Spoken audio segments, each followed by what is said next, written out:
Meanwhile, we would like you both to give us some words of encouragement. Yeah. Okay, we'll speak. Don't worry. So, yeah.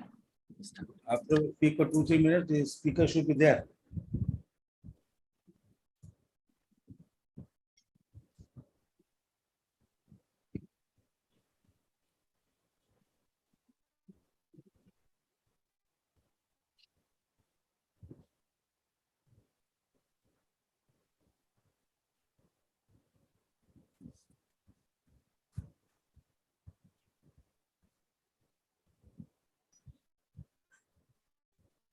We are live in 3, 2, 1.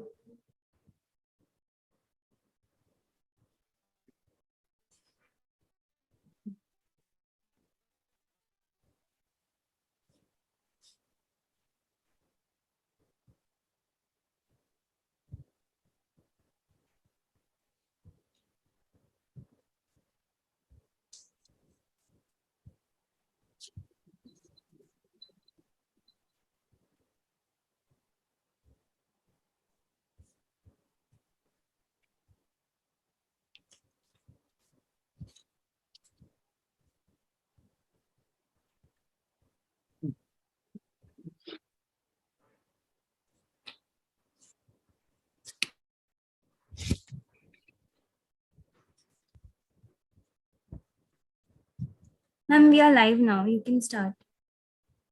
Neelam ma'am, should we start?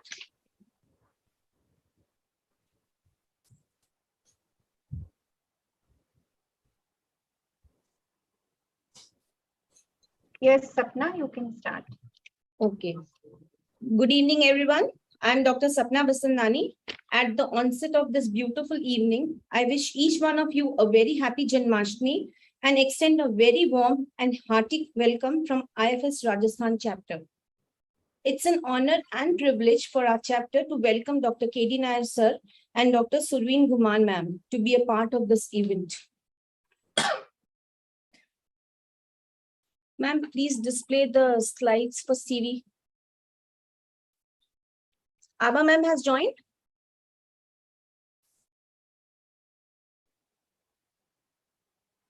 Mute. No, she hasn't.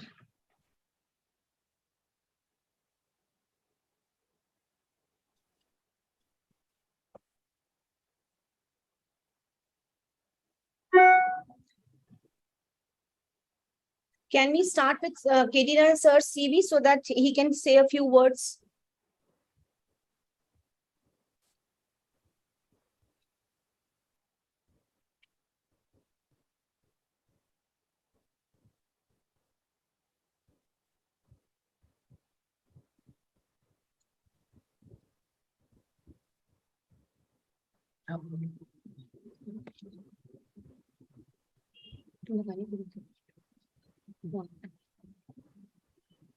So Dr. K.D. Nair sir is the current president of Indian Fertility Society. He is a senior consultant and HOD, Akanksha IVF Center, Mata Chanan Devi Hospital, New Delhi.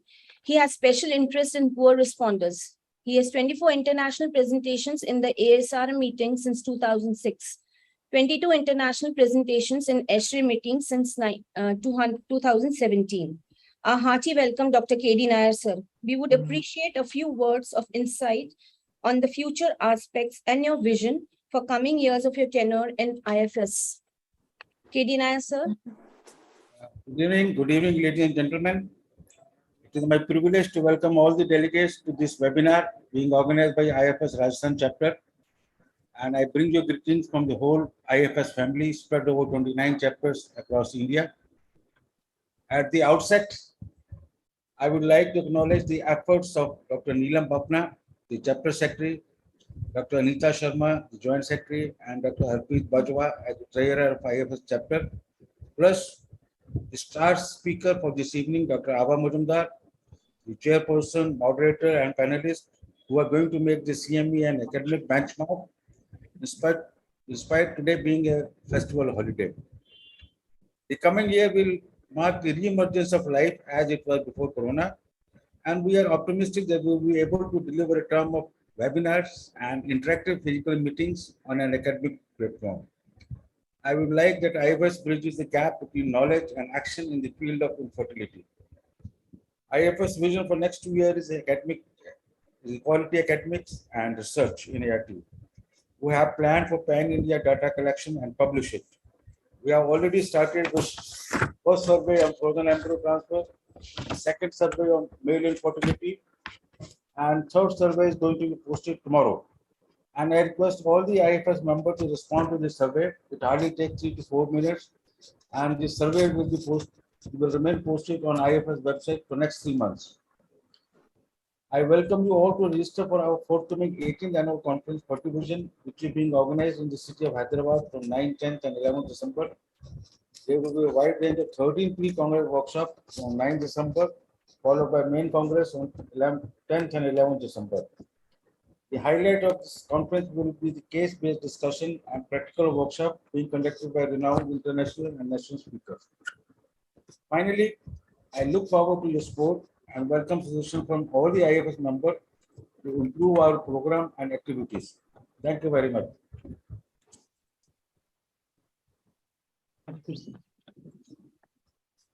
Now I would invite Dr. Surveen ma'am, Secretary, Indian Fertility Society. Dr. Sureen ma'am is Senior Director and Head IVF Reproductive Medicine Center, Max Group of Multi-Speciality Hospital.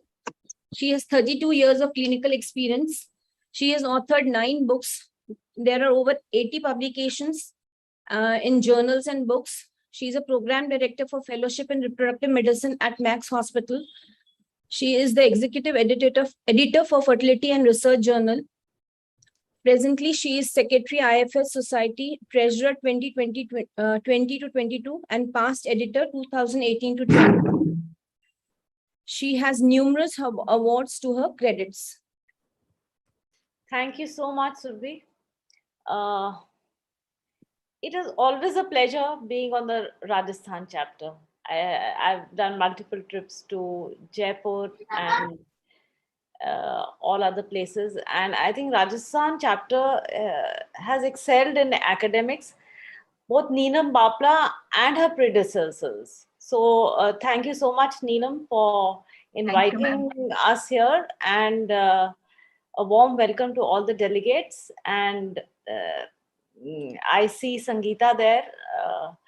So we've had a lot of interaction. I think, Neelam, the topics chosen by your team are excellent, because ovulation induction is one thing which can never be mastered.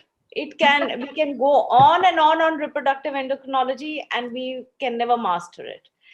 However, like Sir said, the coming term is on quality academics and research. And with research, we put in these surveys. So like he has requested, please just put it on the WhatsApp group of this particular conference, so that, we get more and more people answering our surveys. I do not think that the center can be strong unless the chapters are with us.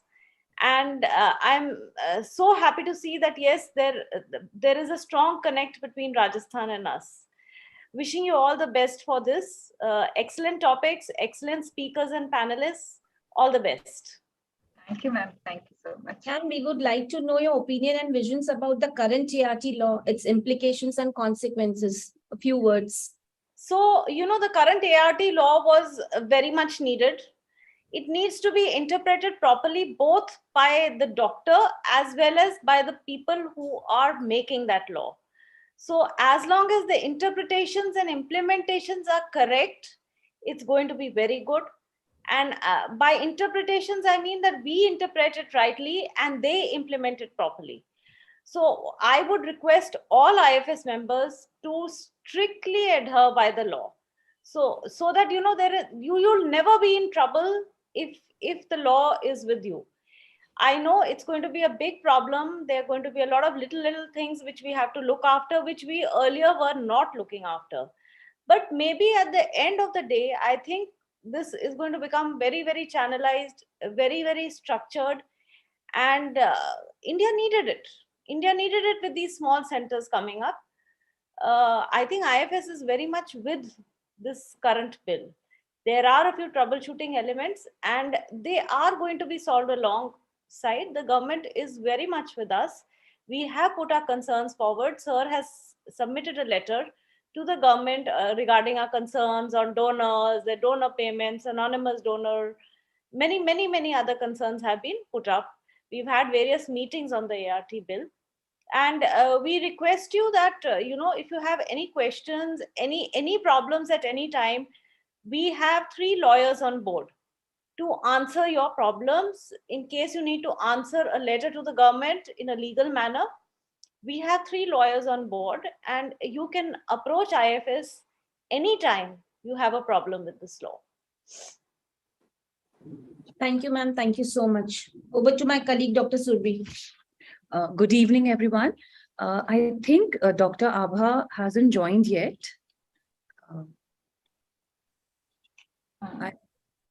Yeah, she'll be joining in within 5 minutes. Meanwhile, we can Will take 5-10 minutes. Meanwhile, I was just requesting Dr. Subin and Dr. Katie.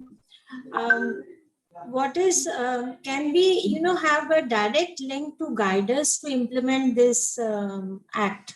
From the center, from the IFS center, can we have a direct link? So if the centers are like, if I'm having a problem, if the chapters are having a problem, so there can we have a direct link with the center people to guide us what to do and what not to do, besides knowing the act?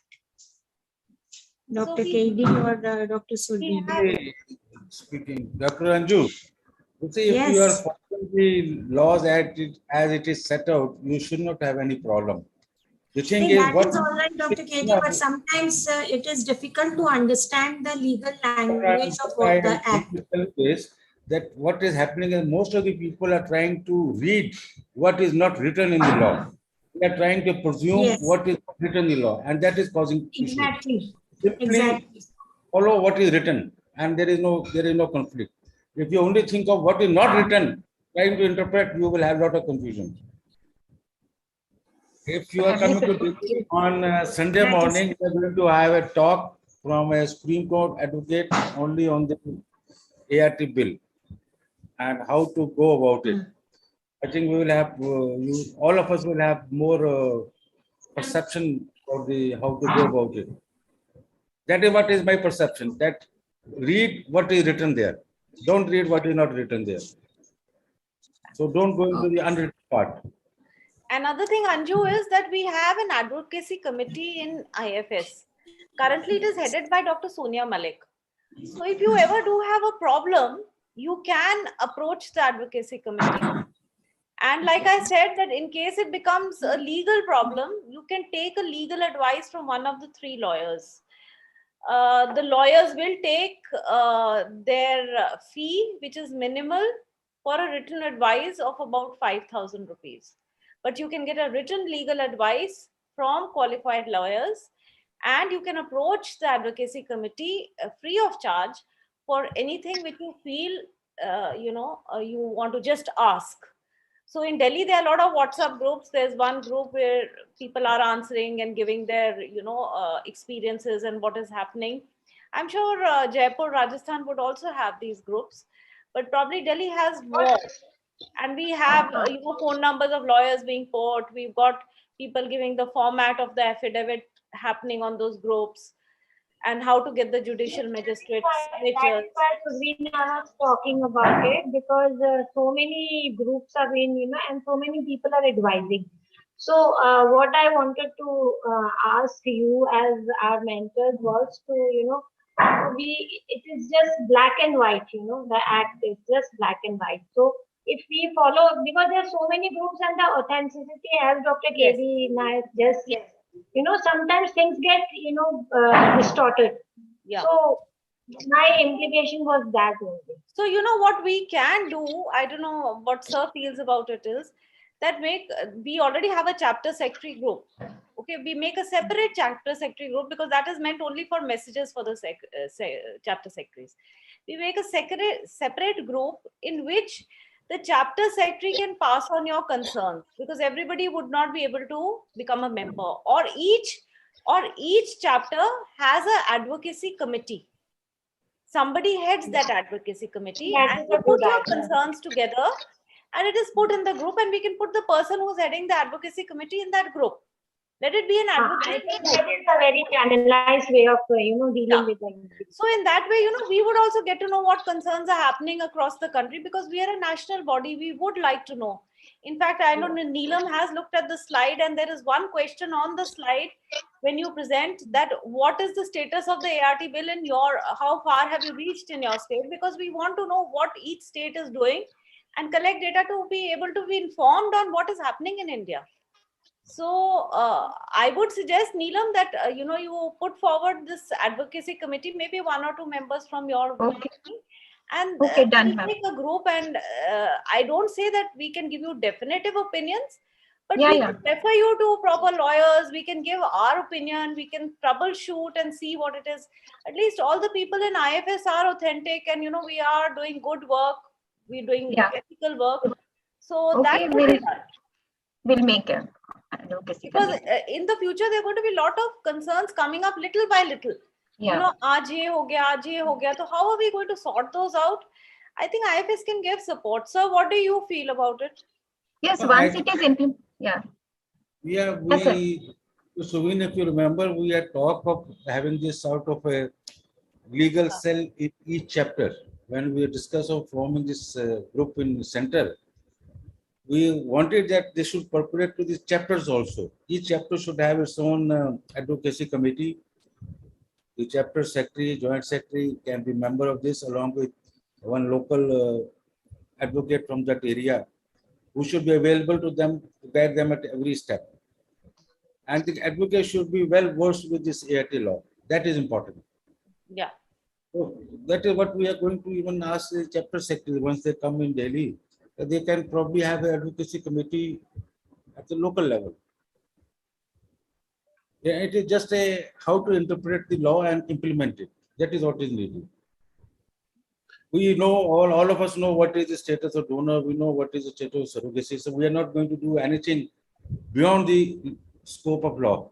If you are going to do anything beyond the scope of law, you are in trouble. So we are all going to follow what is as per the law. The only thing is how to interpret the law and how to implement it.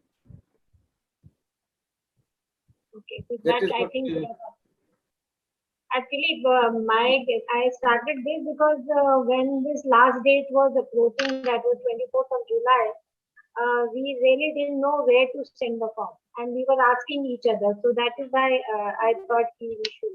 Then ultimately, because the post was not going, so I just wanted further on, so this is a good idea. We can have Dr. Neelam one legal cell in the state, and then we can go there. Okay, so thank you so much, Dr. KD, for guiding us. And ma'am has joined, Dr. Abha. Neelam, you got that slide? The first slide of presentation for chapters? Neelam? Which mode? Presentation on Sunday. It's on your mail. I'll check it. I'll just check it and see. Even on the chapter group. Okay. The WhatsApp group.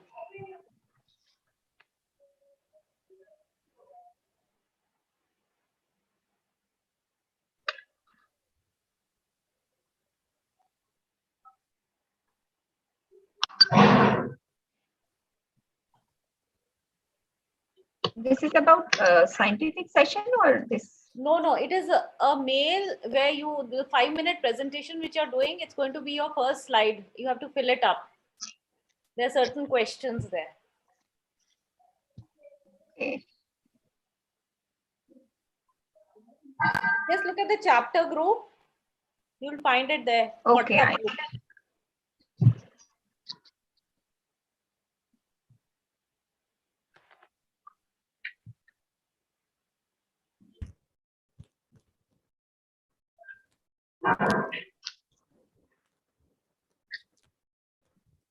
Yes. I'll share it. Okay,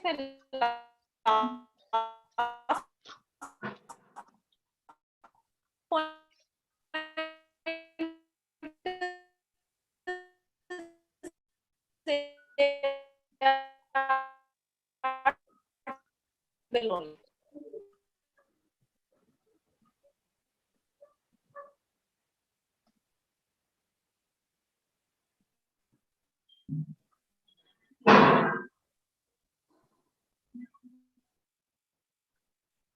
Ma'am, should we The start with the committee panel? has- You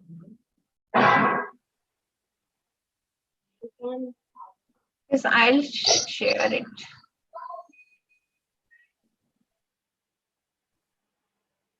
I'll just call her and find out. Yes, yes. Hi, good evening, everybody. I'm sorry, my laptop had hung, so I couldn't just get into the link.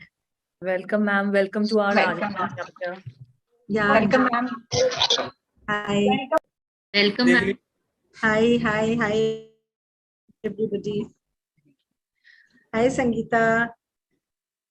Dr. Surveen. Oh my goodness. Hi, Dr. Abha. Nice to see you. Hi. Anju, how are you? Ma'am, I'm good. Good evening, ma'am. Good evening, Sangeeta. Good evening. Hi, Arshi. How are you? Dr. Neela, I'm seeing you after a very long time. Hi, good evening, ma'am. Good evening. Hi. I think, Sapna, we can start with the membership thing. Yeah, sure. Good evening, everyone. I'm Dr. Surbhi, and I would like to extend my hearty welcome to all of you. Let's continue this beautiful academic meeting, and let's welcome our chairperson. Our first chairperson is Dr. Neela Baheti, madam. Dr. Baheti is not only a great clinician, but also a respected consultant amongst the IFS fraternity. She is an IVF specialist practicing in Jaipur. She is the program director, IVF unit Baheti Hospital at Jaipur. She's got formal training in assisted reproductive technology at NUH, Singapore, Sydney IVF Centre, Australia, Nurture, Nottingham, and at St. Mary's Hospital, Manchester, UK. Welcome, Dr. Neela Baheti, madam. Our second chairperson is Dr. Anju Mathur, madam. Dr. Anju Mathur, madam, she is a director and consultant at Morpheus IVF Mangalam Hospital. And madam has been, can I have her please CV slide, please?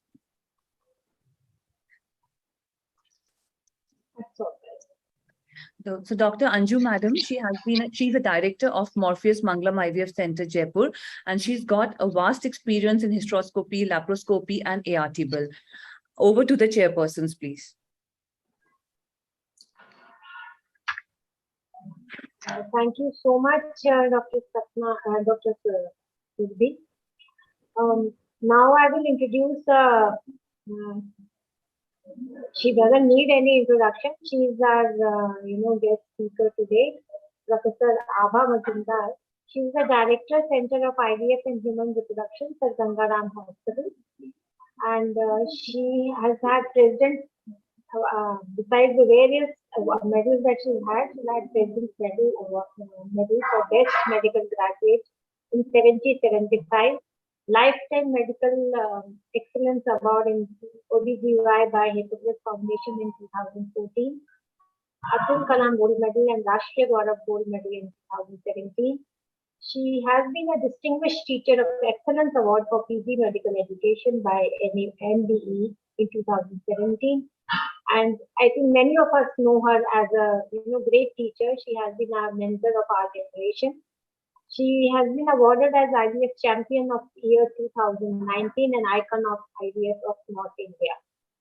She's a course director for postdoctoral fellowship in reproductive medicine by MBE since 2007, IFS since 2014, ISAR 2014, and by Foxy for basic and advanced infertility training since 2008. She is a member of editorial board of IVF worldwide, peer reviewer for Journal of Human Reproductive Sciences, and member of advisory board for Journal of Fertility Science and Research. Her field of interest, as all of us know, infertility, ART, reproductive endocrinology, endoscopic surgery for pelvic reconstruction. Welcome, ma'am. She'll be giving lecture today on ovulation induction. And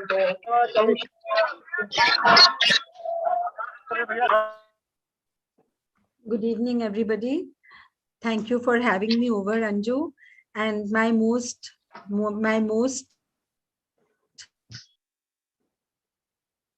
favorite topic is what I would love to start my lecture if you allow me to share my screen. Can I share my screen? You have to enable me to share my screen. Cindy, please.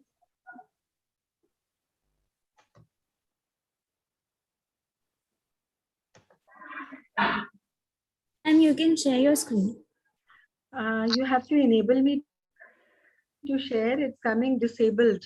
Host disabled participants screen sharing is coming here on the Zoom. I hope you have joined from the faculty link, ma'am. Yeah, I have joined from the faculty link only.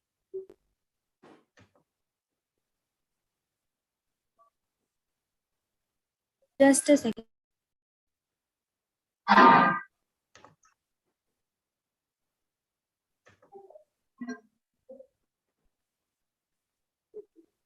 Can you check now? Yeah. No, it's still coming. Host disabled participants screen sharing, bache. I have enabled it. Otherwise, I'll share your screen. But then I would be able to change my slides. Why don't you enable me to share my screen?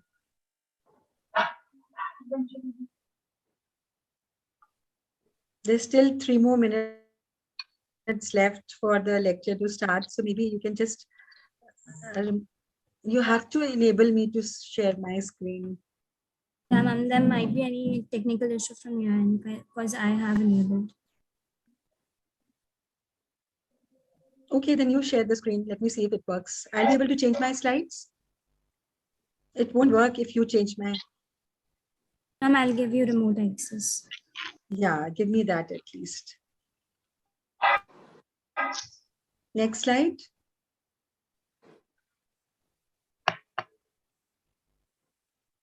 Ma'am, I've given you the remote access. You can access my slide now. Okay.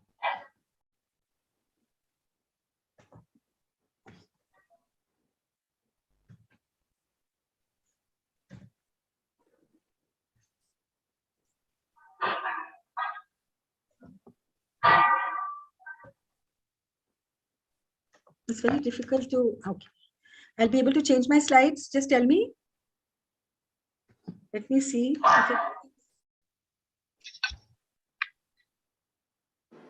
It's not. Neelam, who is looking into this? Aditi, please see. This has happened for the first time that I've not been able to share my screen in the last 3 years. Ma'am, you can change the slides now. Okay, let me see. Will I? No, I can't. How do I change? Tell me, is there an arrow or something which I need to follow? Okay.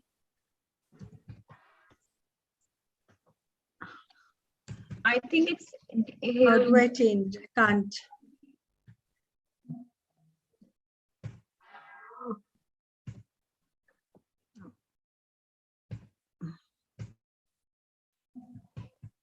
No, it's not working, bache. No, you are changing my slides. I am not changing. I'm not being able to change. I need to either share my screen. You give me the share screen option. Yeah, ma'am, just a second.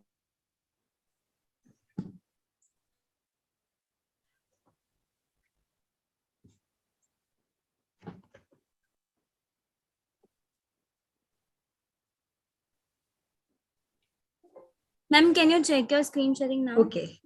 Yeah, I'm getting it now. Got it. Thank you.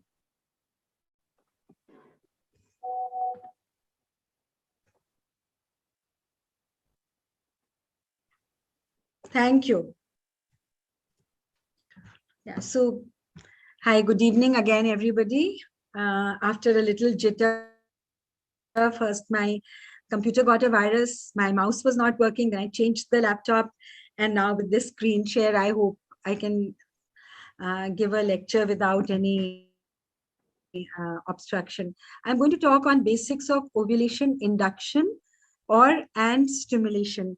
I just wanted to bring two basic things forward for everyone. What is ovulation induction? Well, we say development of one dominant follicle to cause ovulation in a woman who does not ovulate naturally on their own. This is ovulation induction, where our aim is one single follicle to grow. Where do we need it? Well, ovulation induction is done in most commonly anovulatory PCOS, in hypogonadotropic hypogonadism, where ovulation stops because of the gonadotropine deficiency, in hyperprolactinemia, where the same pathology works, it's a hypothalamic pulsatile secretion which is gone, and less defined anovulation, where you don't find that it's a typical PCOS, it's a typical hypo, maybe extremes of age at a later age where cycles start getting a little irregular. We need ovulation induction again. Now, is there any parallel technique of ovulation induction? Yes, everyone will say it is ovulation stimulation. But then these two words are used interchangeably in all books, in all forums, everywhere. But the real synonyms for ovulation stimulation are ovarian hyperstimulation, controlled ovarian hyperstimulation, and controlled ovarian stimulation also. When we put the word C or controlled, it means somehow we are controlling the ovulation mechanism by external drugs. When it is OS or OH, then we are not controlling it by external drugs. Now, what is ovulation stimulation? And I'm just trying to make a small difference between ovulation induction and stimulation. So induction was where there was no ovulation, and we needed to make one follicle to make the woman ovulate. What is stimulation? Well, stimulation of ovulation for the purpose of multifollicular development in a woman who either ovulate spontaneously, but we want two follicles to form or more, or with medicines. Whoever can ovulate, when we make her ovulate with just one oocyte to be released, then it is ovulation induction. The moment we make more than one oocytes, it becomes ovulation stimulation. And where do we need normally ovulation stimulation? When we need it, when we are doing IUI, we want at least two dominant follicles to be there to increase the chances of pregnancy. And this is done in women who ovulate on their own or who do not ovulate but can ovulate with drugs. And it is done in IVF in a big way, where we need to do a controlled ovarian stimulation. What are the differences in drugs used for ovulation induction and ovulation stimulation? We all know these are the 4 common drugs which we use for all cases of ovulation induction: clomiphene citrate, aromatase inhibitors, gonadotropines, dopamine agonist. I've not brought tamoxifen here, though it is also an ovulation inducer because of the rarity of using that drug in our clinical practice. What are the drugs used for ovulation stimulation? Well, oral ovulogens like clomiphene and aromatase inhibitors can be used also for stimulation, though aromatase inhibitors do not cause too often multifollicular development, and gonadotropines, of course. And when I talk about oral ovulogens and gonadotropines for IUI with the aim to make 2 dominant follicles, we don't want to make more than 2 dominant follicles. And then we can use gonadotropines with GnRH analogs to control ovarian stimulation in IVF to make 10 to 15 follicles producing 10 to 15 oocytes. So having told you these gross differences, what is the difference in method of ovulation induction and ovulation stimulation? When we do ovulation induction, we do not need to suppress LH surge before ovulation is allowed, because the couple is having natural intercourse, and we do not care when the surge happens, when the ovulation happens, because sperms are supposedly depositing in the genital tract and the cervical mucus of the woman.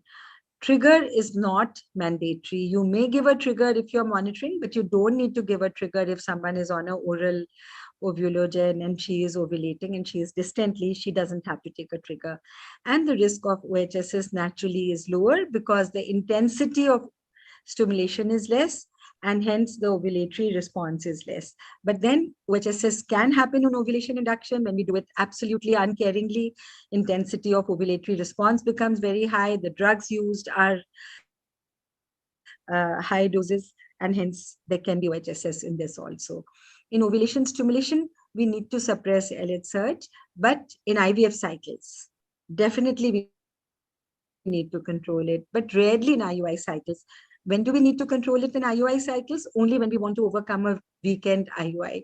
Say you find a 17, 18 mm follicle on a Saturday, and on a Friday, and you feel that this will rupture and IUI will have to be undertaken on a Sunday, then you can take it one day forward by giving an antagonist. Otherwise, we do not control LH surge in IUI cycles. We also require ovulation trigger more often in IUI cycles just to time ovulation precisely so that we don't go on lingering with the LH surge and wait for ovulation to happen. And there is definitely with that a higher risk. The moment you have added HCG to a patient's cycle, we give her a higher risk of ovarian hyperstimulation syndrome, independent of PCOS may occur in any patient. Now, this is a picture which I've made myself many, many years ago, and I feel that this is a very simple understanding for everyone regarding what happens in ovulation. On day 1 of menstruation, we believe that estradiol is low, progesterone is low, FSH is low, LH is low. Now here, because there is no estradiol and progesterone in the circulation, FSH from the pituitary starts rising. And as it rises, the cohort of follicles which is selected, one follicle dominates in the receptors which it has, and so on the same FSH levels, that one follicle grows to dominance, whereas the other follicles undergo atresia. Now, the moment this follicle is selected for dominance, it goes on producing estradiol, and that estradiol inhibits the FSH further, and the FSH plateaus so that no other follicle can grow, and ovulation happens. This happens in natural cycle, and this is our aim when we induce ovulation in any reason which has led to an ovulation, may it be hypo or PCOS or any other reasons for an ovulation. Now, what happens when we do a stimulated cycle for IUI? The cohort is there, but here what we've added 5 tablets of something which will induce or stimulate ovulation, maybe clomiphene or letrozole. So when the follicles are being selected here, one is selected, this tablet continues to keep the estradiol levels low, and hence more follicles, FSH continues to be high, and maybe 1 or 2 more follicles are selected, and hence 2 follicles ovulate. So the only pathology is that if we can hide the estrogen going to the pituitary will continue to secrete more FSH. It will not plateau down like this, and that will lead to a multifollicular response. Now, some very basic things: how to start ovulation induction with clomiphene or letrozole in women who have underlying PCOS with amenorrhea. Now, a woman comes to you and she's amenorrheic for the last maybe 2 months, for 15 days, for 20 days. First thing is do ultrasound. Look at her endometrial thickness. Endometrial thickness is more than 5 mm. The ovaries look silent. You need to give a progestogen to induce withdrawal bleeding. And this is like universal, that medroxyprogesterone acetate, or commonly found as meprate in our country, can be given in 10 milligram doses twice a day to induce a withdrawal bleeding. This medicine is given as 100 milligrams in 5 days, 2 divided doses. And after we finish giving medroxyprogesterone acetate, in 7 to 10 days, we expect menstruation to happen, unless there is a pregnancy which we fail to recognize. If endometrial thickness is less than 5 mm, what do you do? Because possibly withdrawal bleeding may not happen if the endometrial thickness is only 4 mm. We can start stimulation directly also, or you will need to give her oral contraceptive pills for 21 days so that she gets a withdrawal. That psychological thing in our mind as well as a patient's mind also works better if she gets a withdrawal. And after that, we start a ovulation inducing agent. So we started, if there is a withdrawal, then we will start it on day 2 to 5. The earlier we start is the longer period, which is clomiphene citrate free. And hence, there have been studies which say that pregnancy rates are better if we start it on day 2 or day 3 rather than day 5. But this is more for women who are already ovulating. And we are giving clomiphene for the purpose of multifollicular response because we want to do IUI. There, if we give it from day 5 to day 9 and she ovulates on day 14, she will have only a 5-day period of clomiphene free time, and then hence some mucus, endometrium may be affected. So the earlier we give it, the better it is. In PCOS, it doesn't happen. Once you finish clomiphene, it may take up to 10 days, or sometimes maybe more than that, with letrozole also, for a follicle to erupt, a dominant follicle. So I brought this sentence here that ovulation induction can be started on any day post-menses with variable results in anovulatory PCOS. We have to rule out pregnancy with all certainty. And then if we give a ovulation-inducing agent, ovulation may happen in 60 to 70% women if the endometrium is absolutely baseline and hormones are also baseline. Now, when we administer clomiphene and letrozole as a single agent in anovulatory PCOS, we understand that the starting dose of CC for PCOS is 50 milligrams a day. We are not talking about IUI cycles or with women who are menstruating and ovulating regularly. It is PCOS. Any hyper responder, we don't give CC higher than 50 milligrams a day or letrozole 2.5 milligram a day for 5 days. Increased dose of CC 200 or letrozole to 5 milligram a day in subsequent cycle if no ovulation happened till day 21 of that patient. No need to increase dose if ovulation happens with 50 milligrams of CC or letrozole 2.5 milligrams because it will not increase the pregnancy rate. It will only increase the multiple pregnancy rate. So no need to increase the dose. If 3 cycles no ovulation with clomiphene or letrozole, revise your strategy of treatment. Just don't go on giving them. And I'll tell you how do you get to know whether she's ovulated or not without having to do follicle monitoring. Maximum dose allowed by CDC is 500 milligrams in one cycle now, not more than that. So 150 milligram is generally not used unless you are desperate to use, but legally, you are safe only if you use 500 milligram in one cycle. Now, what is the duration of treatment with CC? We all understand that it should be limited to 6 ovulatory cycles consecutively, 12 cycles in a patient's lifetime. If there is no pregnancy in 6 ovulatory cycles, then it is known as clomiphene failure. If there's been no ovulation, then it is clomiphene resistance. Nobody waits for 6 cycles to say it is clomiphene resistance. You give 50, she doesn't ovulate. Next cycle, you give 100, she doesn't ovulate. You give her another cycle, the same dose, another cycle, and then you stop. And that is clomiphene resistant because she's not ovulating in response to clomiphene. When a pregnancy doesn't happen or there is no ovulation, then we go for a second line therapy. What do we do here? We administer gonadotropines in addition to oral ovulogens or without them.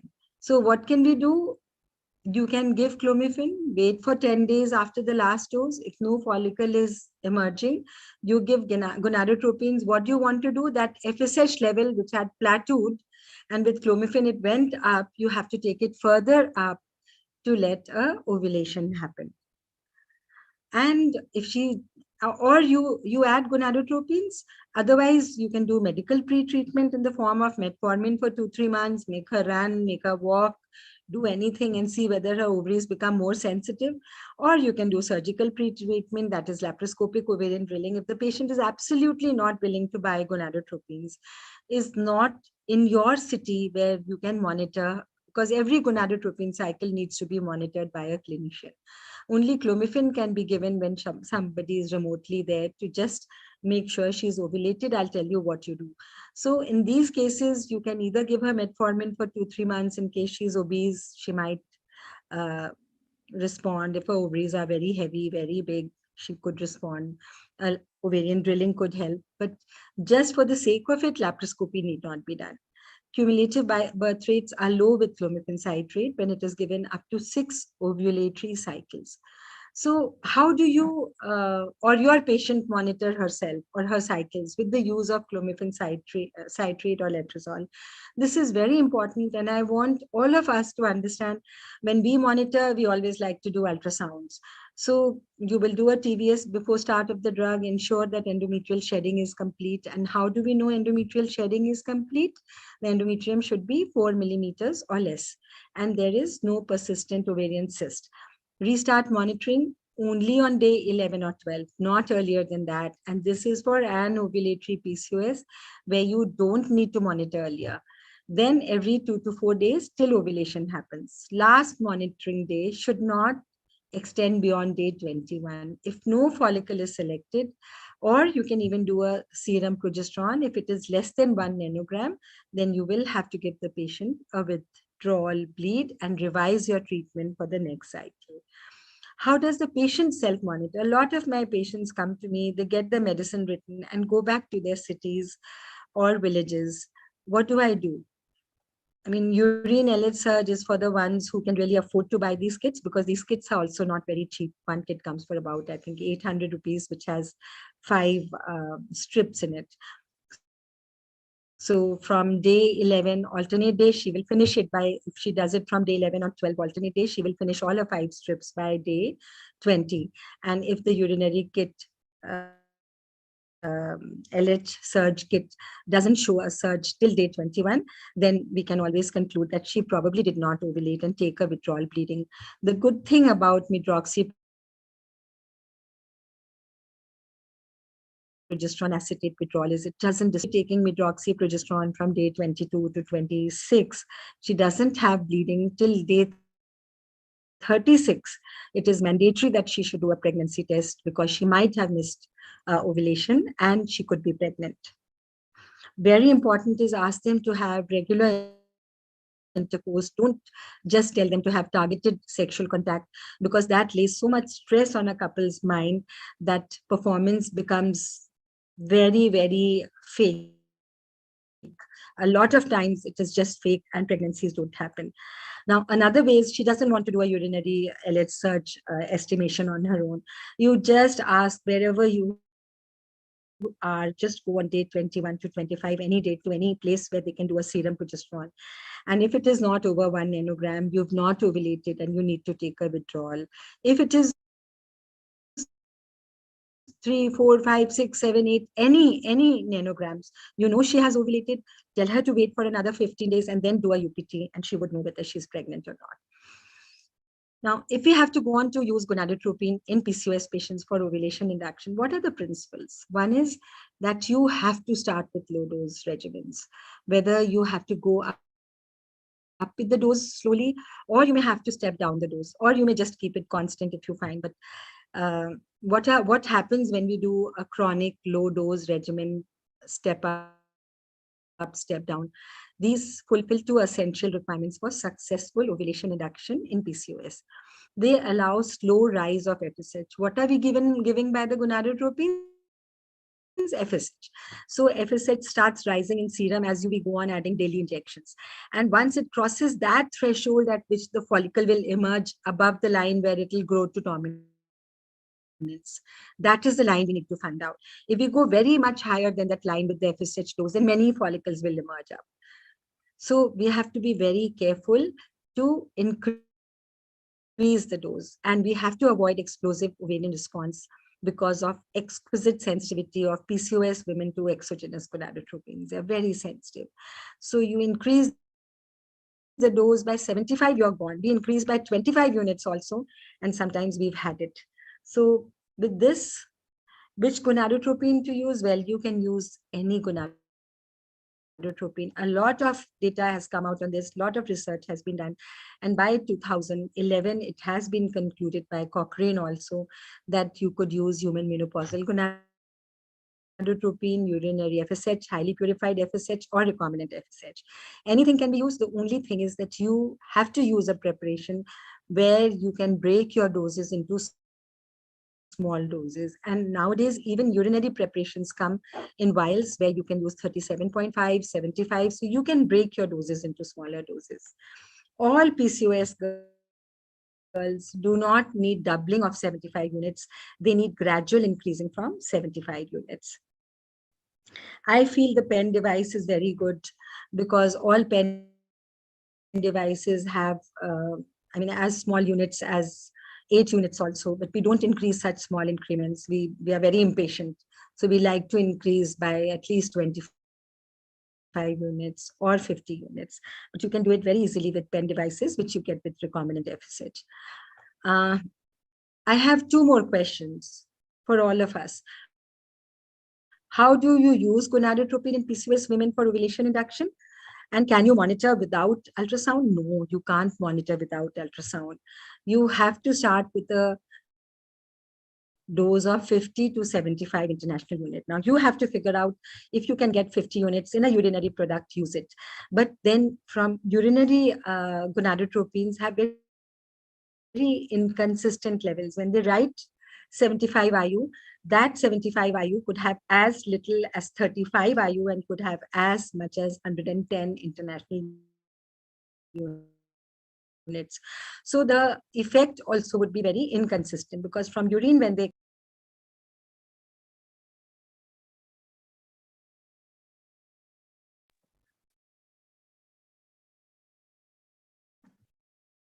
Am I muted? Can you hear me? Yeah, ma'am, you're audible. Okay. Suddenly I've got the message that I have been muted. Now my slides have stopped working. Small increments need to be done. Like I told you, of 25 to 50 units, which I do in my practice. And that also after 5 or 7 days of giving the first dose, especially in a PCOS girl who appears to be highly sensitive.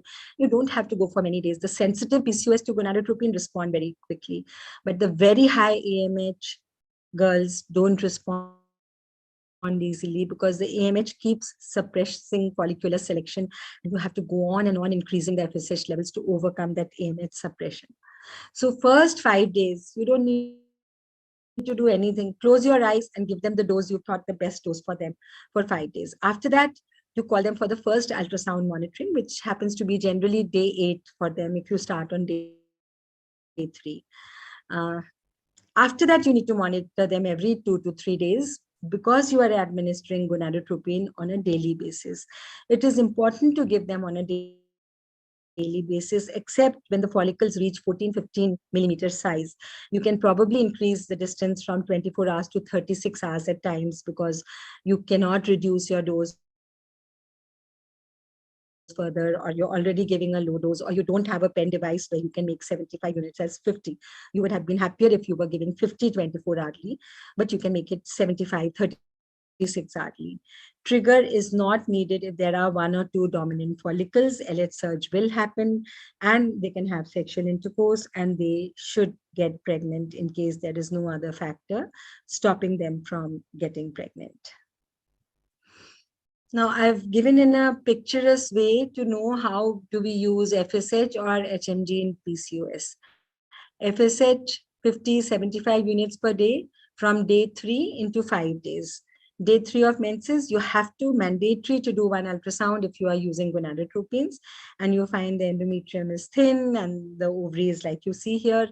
Then day 6 of stimulation, which could be day 8, day 9 of the cycle, or sometimes even day 10 of the cycle if you've started stimulation late. Then you find that 1 follicle has suddenly grown up and the endometrium is growing. This is a good sign that estrogen is rising, and this is like being selected as a dominant follicle. Continue injection FSH, repeat ultrasound every 3 to 5 days. It should be 2 to 3 days is better, till dominant follicle is 15 mm to prevent hyperresponse. Once a follicle reaches 15 mm, it is best to just stop gonadotropine or give the last dose as half dose of what you gave in the previous day.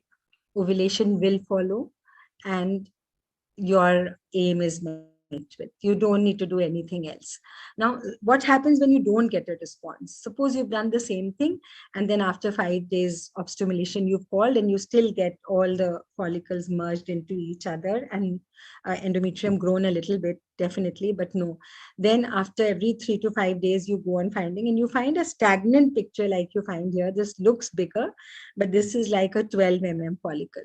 Now, this goes on happening, and it is 18 to 25 days of incremental doses from 25 to 50 IU, no increase in follicular size. I also like to do estradiol levels when I'm stuck with such cases. And if the baseline was 30 picogram, then I hardly feel that these follicles produce more than 50 or 60. Then you have to think that this is one resistant PCOS. These are the girls who have possibly high AMH, or they have polymorphism of the receptors where FSH is not working in low doses. These cases are best referred to a specialist. So this is the second type of response in PCOS, which you get in a small percentage. I would say in my practice, about 20% of PCOS respond like this. Now, is HCG necessary in patients having received ovulation induction in PCOS by any drug, including gonadotropin? Now, these are the patients where your only work is to induce ovulation. Once ovulation is induced, they have intercourse and they get pregnant. So do you need to give them HCG? And another question is, do you need to do IUI for these patients? Answer is no. When you have failed in getting them pregnant after 3 cycles of ovulation induction, and they have ovulated very beautifully, they have had sexual intercourse, everything looks all right, I love to do a postcoital test. That also shows good number of sperms, and she's not getting pregnant, then we think about IUI, and then our aim becomes not 1 dominant follicle, 2 dominant follicles. And then I would also give HCG, and I would also do IUI. Why would I give HCG? Because sometimes LH surge happens. Ovulation should happen in 24 hours, but it has been documented. It can take sometimes 2 to 3 days also. We cannot let our patients hang for so long before we do IUI. On the other hand, I just want to bring up this ovarian stimulation and IUI, just 2 slides about it, because I've seen everyone confusing when we talk about ovarian stimulation and IUI. These are patients who regularly ovulate on their own. These are patients who presented with unexplained infertility. They ovulate well, the semen is normal, they're having sexual intercourse, and 1 or both tubes are patent. What is the rationale behind the use of ovarian stimulation in IUI? The rationale is that we increase the number of available oocytes for tubal pickup and at the fertilization site. But then a lot of studies have been done, and we do not want 3 dominant follicles, we want 2 dominant follicles. 3 can be excused, but more than that, no. This could also lead to correction of subtle endocrinological or ovulatory dysfunctions. And there is higher concentration of energy-laden sperms at the site very close to fertilization. That is, fundus of the uterus, we leave a sperm pellet. These sperms move rapidly into the tubes, into all directions. They also come down to the cervix, to the crypts of the endometrium, all over the uterus. But that what reaches the oocyte has traveled much less than when it travels from the cervical mucus to the ampulla or to the end infundibule of the tube where the oocyte is waiting to be fertilized. So they have higher energy. They have just started being capacitating, and hence they have a larger chance that they would fertilize that egg and maybe cause a pregnancy. What are the common drugs used for ovulation induction in IUI? It is the same drugs which I told you. But here the dose is constant, the days are constant, because these are women who are already ovulating regularly. Suppose you take a PCOS woman who's not conceived after having successful ovulation induction for IUI, you will follow the principles of stimulating a PCOS woman. But if you take a woman who is already ovulating and has come to you as unexplained infertility, you will follow these. Yes, 1 odd woman who is sort of ovulating regularly might hyper-respond to this dose of clomiphene or letrozole. and gonadotropins also. But generally, if you know that, look at the cohort of antral follicles, look at the AMH, they should not hyper-respond. Having said that, is HCG a good option in patients having received ovulation induction by any drug, including gonadotropin? Now here I've written ovulation induction. I should have written ovulation stimulation. Undergoing IUI? Yes, it is. Like I told you, that we are certain that if LH surge has not started and we've given HCG, then I like to do my IUIs after 36 hours. If LH surge has started, then 24 hours. The last word to ovulation induction is that if the diagnosis is correct, most cases will ovulate, whether it is hypogonadotropic hypogonadism, or it is hyperprolactinemia, or it is extremes of age, or PCOS. Why I took up PCOS? Because that is the commonest thing we find. And here we are using all this, and all my gynecological colleagues are using clomiphene, letrozole to a great extent. It's good to know how to use these drugs.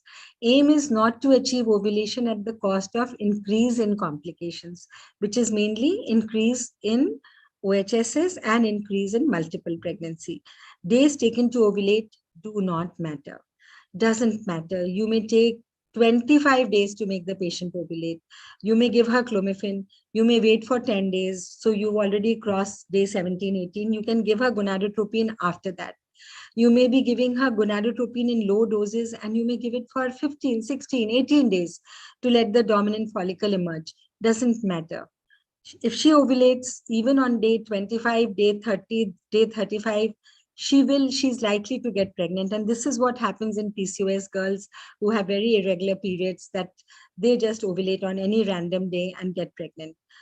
Ovulation induction is not only a science, but a piece of art also. We have to remember, the more you treat patients, the more you get an insight into their ovulation types, and you find that it is not very simple, yet not difficult. Thank you very much.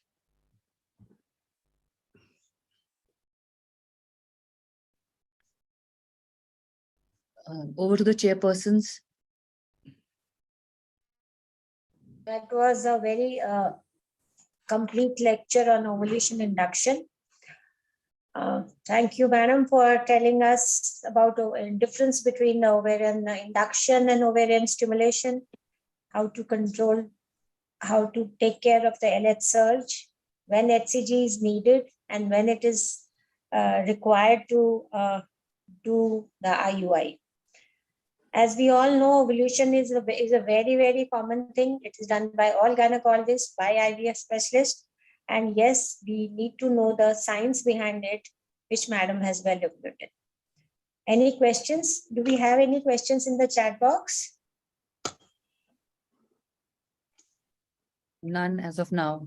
None. So Are there any audience, Anju? Is there any audience? Yes, ma'am.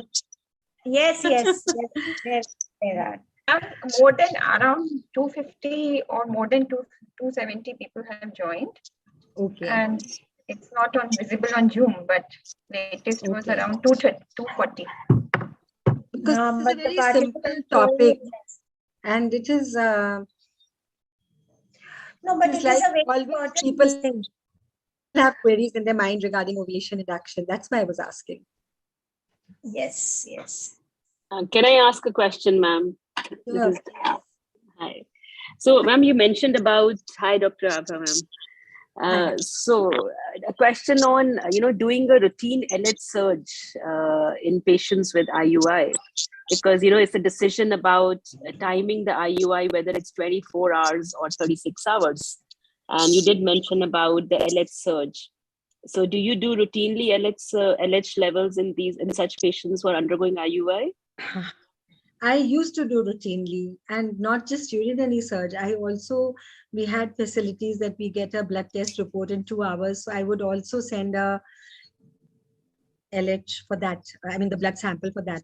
But I've stopped doing it lately when I feel that, when a follicle is just 17, 18, it's rare to get a LH surge. It has to grow a little more to induce LH surge. And hence, if we can give it safely on a Thursday, a follicle is 18, then urinary surge, we miss out in 50% of patients, because 25% may have a surge in the morning, the other 40% may have it in the afternoon, and another 35% may have it in the night. So by just asking the patient to do one urine LH surge, we'll miss out on a lot of patients. So when I was doing a study, a prospective study, then I was doing a serum LH surge, so that I would exclude all those patients who had a spontaneous LH surge. They were not included in my study. Then I gave a HCG trigger and I placed my IUI between 36 and 48 hours. And the pregnancy rates was very good. Why? Because you see, in IVF also, we always aspirate our eggs after 35 hours. Because we feel that spontaneous start in absence of a LH surge, we give HCG after 35, 36 hours. And the egg age, the oocyte age is 12 to 16 hours. So it will sit in the tube for 12 to 16 hours waiting for a sperm to come and fertilize.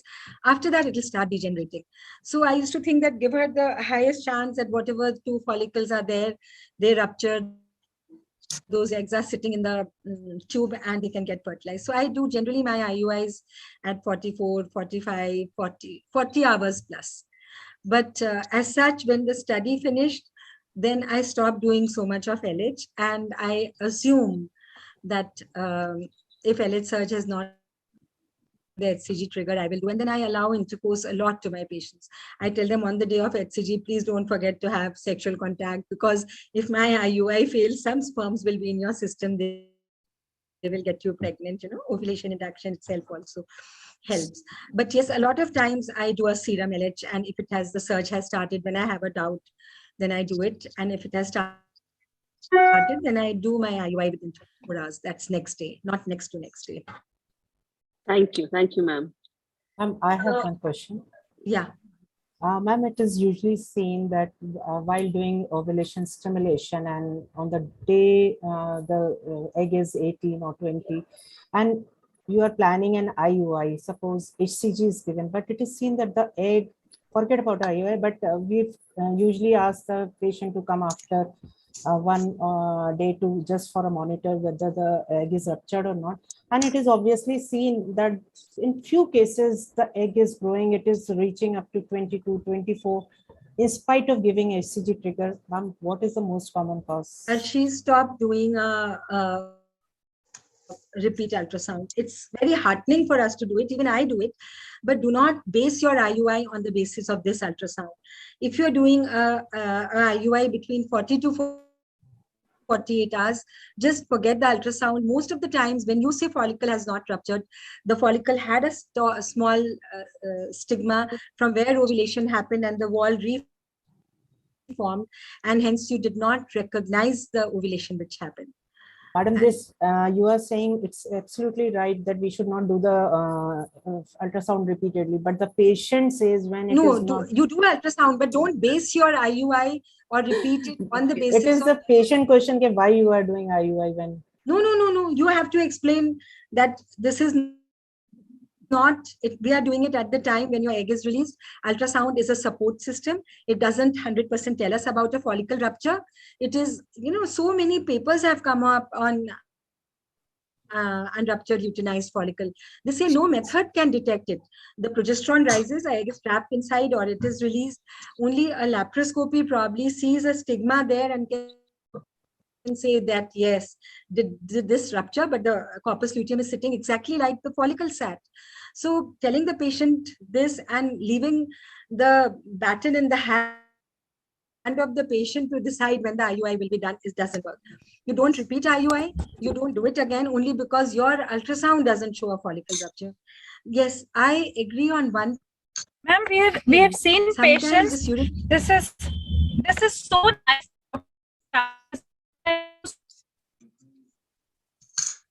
Dominant follicles, none of them showing rupture on ultrasound, and patient conceiving with a twin pregnancy. And this we've seen multiple times. So this is what I'm trying to say, is that if you do a right timed IUI, what is happening sometimes, which I detected of late, HCG diya, and this is for endometrial preparation for FET. HCG दिया और हमने 48 hours में progesterone किया, and progesterone is less than 1. Something goes here, what is wrong? Did it again next day, progesterone less than 1. So sometimes our HCGs are really useless, or they are not working, or we have very little bioactivity. After that, my colleagues started giving Ovitril. Ki nahi ma'am, FET karna hai, and we can't take the risk of, not having a progesterone rise. And this was incidentally that we looked at the progesterone. So all these nuances will happen when we use drugs, especially urinary drugs, which are known to have, these under and over effects. So we have to take that LH surge happening, which we've not been able to recognize. So our IUI becomes ill-timed, or a follicle rupture happening, which the ultrasound doesn't detect, and we think that no, nothing has happened. So you have to explain to the patient that according to the injection, this is the timing of your IUI. Please have sexual intercourse before and after this. We will not repeat another ultrasound tomorrow, because detecting a rupture in all cases is not possible by ultrasound. This is what Arshi you will have to tell them. And like Sangeeta said, most of the cycles where we say unruptured follicle, they come back pregnant. So where is that ruptured follicle? Madam, Google is the problem. Patients are going on Google and just coming back. You have not done ultrasound, and this is that is the problem. Google se IUI karao jaake, mujhse mat karao. Just one more question, Dr. Abha, just before we start the panel.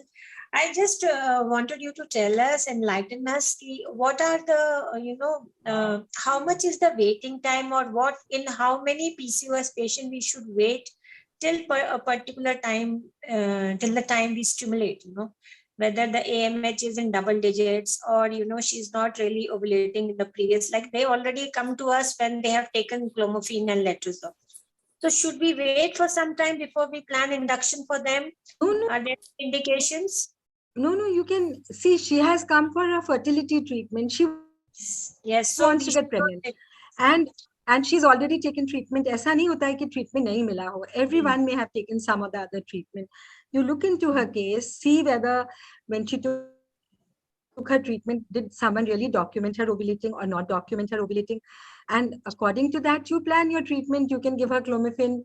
You look at her antral follicle count. AMH sometimes helps a lot in PCOS girls, because very high AMH makes a patient very resistant to clomiphene as well as gonadotropins also.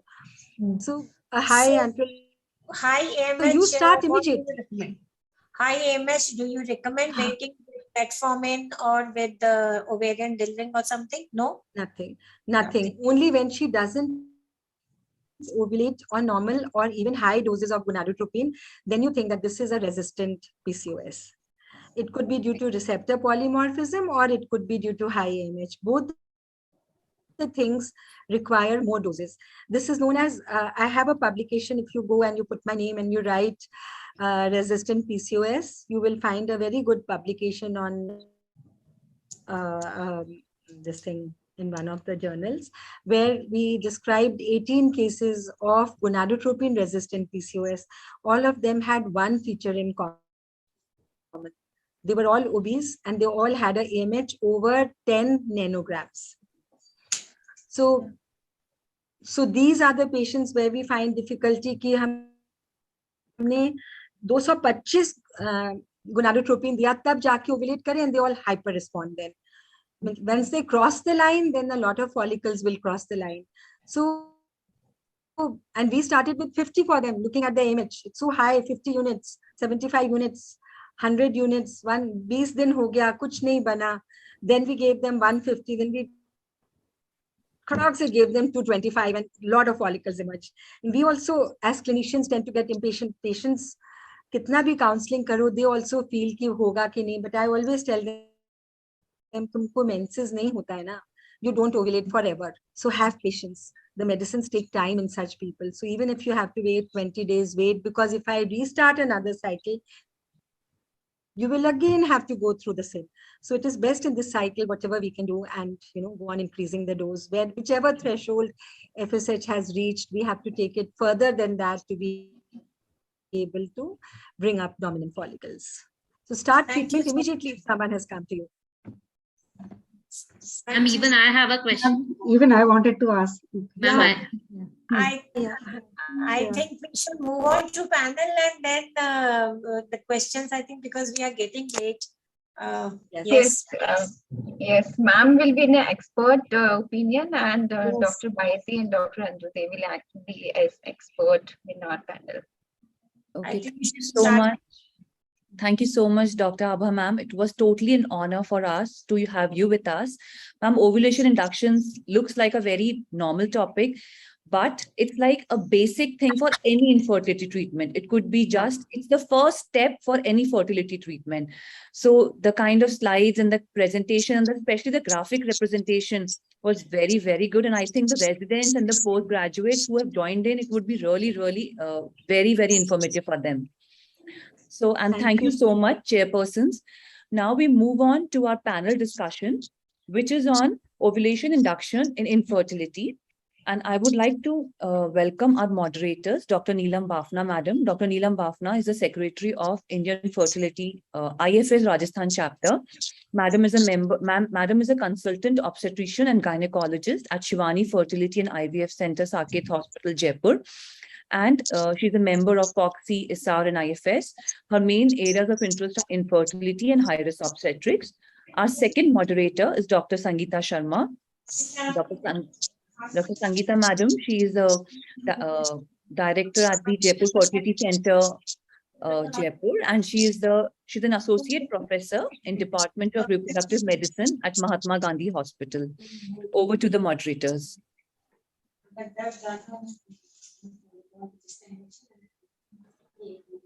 Yes.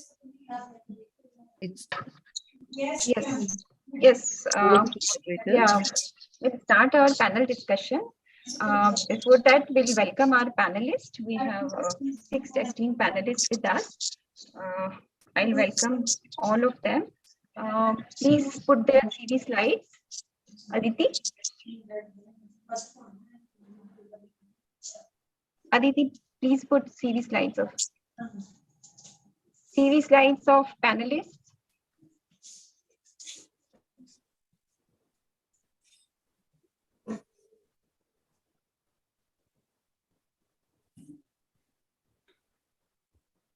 Yes, I welcome Dr. Jayashree Sridhar. She is from KMC Chennai. She has done her studied from KMC Chennai, and she is working in Indore at Core Fertility Morpheus Center.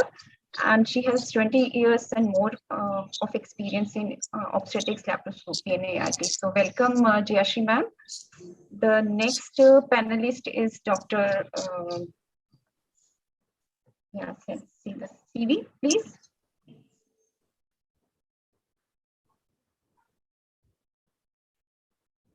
Dr. Punita Rana Arora. She is the director of Center for Fertility and Assisted Reproduction, Gurgaon. She is executive member of India Fertility Society, and her areas of interest is recurrent implantation failure, low prognosis patients, and fertility preservation. So welcome, Dr. Puneet, for the panel discussion.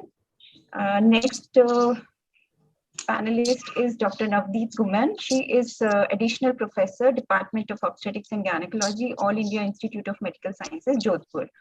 So we welcome you, ma'am, in the panel. And the next panelist is Dr. Arshi. She is Director, Arshi Fertility and IVF Center, Kota. She's Joint Secretary, Rajasthan Chapter, ISAR. Our next panelist is Dr. Alka Gehlot. She is Consultant Reproductive Medicine and Professor, Mahatma Gandhi Medical College, and she's Center Head at Jaipur Fertility Center. And the next one is Dr. Nidhi Kabra. She's Senior Consultant, Shelby Hospital, Jaipur. She's the Director of Dr. Kabra's Fertility Square. So I welcome all of our panelists, and we hope the session would be very interactive and interesting to all our audience. So Sangeeta, please start with sharing your slides. Yes, ma'am. First of all, I welcome you all, respected chairpersons, our experts, Dr. Abha ma'am, and all the audience out there. And I would thank Dr. Neelam Bafna ma'am for giving me this opportunity. It was a pleasure listening to Dr. Abha ma'am's lecture, and it is actually always a pleasure. So I think she's made our work much, much easier. Most of the points and doubts also she's already covered. but we would go with a case-based approach. So is my screen visible?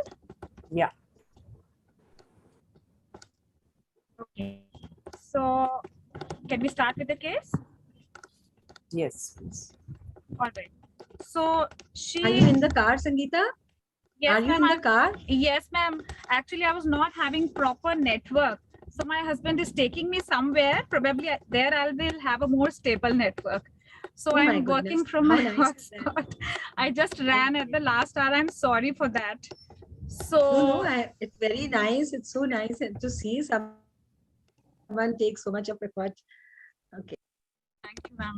So this is a couple where the wife is 30 years old. The husband is 35 years old. Primary infertility, married for 7 years. The periods are regular. There is no past significant surgical or medical history in both the partners. Husband semen analysis is normal. HSG was done 1 year back, which showed a normal uterus and bilateral patent tubes. The baseline hormone assay was all within normal range. AMH was 2.4 nanograms per ml, which she had a report with her. And she had taken 6 cycles of ovarian stimulation, or now, which, as ma'am said, would be better called as ovulation stimulation by clomiphene citrate. And ovulation was documented on ultrasound.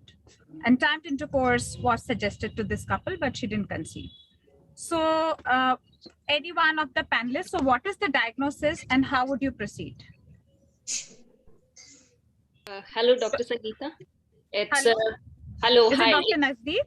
Yes, I'm Yeah, Dr. yeah. Yeah, I'm just, I have 2 systems open, same thing. I have some problem. The other one is not unmuting. So I'm just unmuted from this panel. So okay. Yes, coming to the case back. So what we have here is that we have every indication of a clinical diagnosis of unexplained subfertility here. So semen is normal, HSG we have done, and there is obviously she has regular cycles, which again is an indication that she is ovulating. So the only thing tricky about this case at the moment is, as ma'am has also talked about in her lecture, is that 6 cycles of ovarian stimulation, we will say. So she is already responding, and we have just given ovarian stimulation here, which is probably won't be a good treatment for such a patient. Right. So she's already a case of unexplained infertility, and we know that these are the criteria to put a couple into the category of unexplained infertility. Again, we'll not go into the detail. So now, how would you proceed now? There are 4 options. We all know it could be either an expectant management or IUI with or without ovarian stimulation, hysterolaparoscopy, or IVF, again with or without ICSI. So what would be your approach? I think we should put our scope Dr. and see. Puneet can also, who's speaking? Yeah, I would go in for a ovarian stimulation with gonadotropins and max around 2 to 3 cycles of IUI. Okay. So I don't think we are going to help her much by doing hysterolaparoscopy. So after IUI, I'll take her up for ICSI, because the fertilization failure rates are higher in unexplained infertility if you're doing only IVF. So I'd rather do all ICSI, yeah. Okay, we'll come to that. Dr. Sangeeta. Anybody else with a different opinion? Yeah. Yes, ma'am. Sorry. Yes, ma'am. I think we will. Hello, Sangeeta. Yes, ma'am. So basically, as she has taken 6 cycles of ovulation induction with clomiphene citrate, and ovulation is documented. So what I feel is that we should go for intrauterine insemination with either we can use gonadotropins or like aromatase inhibitor, letrozole, but it is better to go for gonadotropins, although the chances of multiple pregnancy is more with gonadotropins, but yes, with the strict cancellation criteria and proper monitoring with low dose gonadotropins, it is we are going to have better results with IUI in these patients. Okay, wonderful. Anybody in favor of laparoscopy? Yes, ma'am. I'm in favor of laparoscopy. Dr. Nidhi. Okay, Dr. Nidhi. So why would you want to do that? Because, ma'am, I feel there is, yes, unexplained means we didn't get anything at the basic investigation. So we need to move on advanced tests like laparoscopy, because we may find endometriosis or tuberculosis or polyps. At least we should try to correct them first before moving to further treatment. All right. So, we'll come to that in the coming slides again, because now it's wonderful to see that all the panelists are having different opinions. You know, someone came up with IVF along with ICSI, somebody is saying IUI with letrozole, IUI with gonadotropins, and one is saying laparoscopy as well. So in such Dr. cases, Sangeeta, can I just say something? Yes. So I think we can put all those in pictures, but if we have a clinic, like if lab, I won't straight away go for a lab. But yes, if we have a clinical history, something clinically suggestive of endometriosis, or your ultrasound findings suggestive of endometriosis, then I would like to So go. those are the indications of laparoscopy. Good. Yes. So in such patients where there is unexplained infertility, the most important thing is to calculate the probability of pregnancy in these couples, right? So for that, it was a wonderful 2018, and these were the global recommendations. This was the draft recommendations for IUI, where actually they told how to calculate the probability of pregnancy in infertile couples. You know, and they talked about the Hernolds model and the Bensdorf models, but we don't have to go into so much details. The only thing is that age, duration of infertility, whether it's a first time treatment she's taking or it's a third line referral, what are the baseline hormonal values, whether it is a primary or secondary infertility, and of course, semen and tubal factors if they are there. So based on this, we can, you know, roughly calculate that what is the prediction of the probability of conceiving. And if that seems to be good, you know, you can still wait for another 6 months without proceeding with an IUI or an ovulation stimulation, because that does not increase the pregnancy rate in such patients. But this was very theoretical, just to, you know, start the presentation. The thing is that she's already 30 years old, she's married for 7 years, and she's already taken 6 cycles, right? So does laparoscopy and hysteroscopy have a place in the diagnosis of such patients? And like we just discussed, that laparoscopy reveals the underdiagnosed pelvic pathologies. We all do understand that. But the question is that does the correction of these pathologies lead to further improvement in the IUIs or the treatment we are going to do after this laparoscopy? Does it translate into higher live birth rates after that? So that is unclear. We do admit that this was a very beautiful paper, a review article by Dr. Mohan Kamath published in 2020, which said that yes, studies have shown that laparoscopy detects abnormalities in 21% of the patients with a normal HSG. But then it is not clear whether that translates into better live birth rates thereafter, after the laparoscopy, right? And like Dr. Navdeep was saying, that definitely ASRM and NICE, they both opine that HSG has to be the first step of tubal evaluation. And if that seems to be normal, you know, that is the patient would come under the category of unexplained infertility. So laparoscopy is recommended only when the history is suggestive of any other problem. There is a significant ultrasound finding, maybe like an endometrioma, or there is significant local examination findings, then only, or an HSG is showing some, you know, doubtful picture, then only you would proceed with a laparoscopy. So, and in that case also, when the patient is not interested in going for IVF, like every patient cannot afford IVF, in that case also we can go for laparoscopy to find out some minimal endometriosis or some like subtle adhesions, and we can remove that and go for IUI, or we can consult patient. The question is, would you go for IUIs directly, or would you do a laparoscopy and then proceed with IUIs? Dr. Sangeeta, I would like to add over here that the patient is not complaining anything severe. She is not even complaining about any pain in abdomen or dysmenorrhea during menses, or she is not even on scan also. There is no significant endometrial or anything. So Dr. Sangeeta, for first and if suppose she is having endometriosis also, grade 1 and 2 endometriosis, the indication is IUI. So for subclinical cases also, we can always try for IUI with the ovulation induction. Hello. Yes, true. It's true that we have to see the complete scenario of the couple, the age, the duration of infertility, what are the high risk factors, are they present in both of them or not, and then decide about whether hysterolaparoscopy is needed or we can directly go for IUI.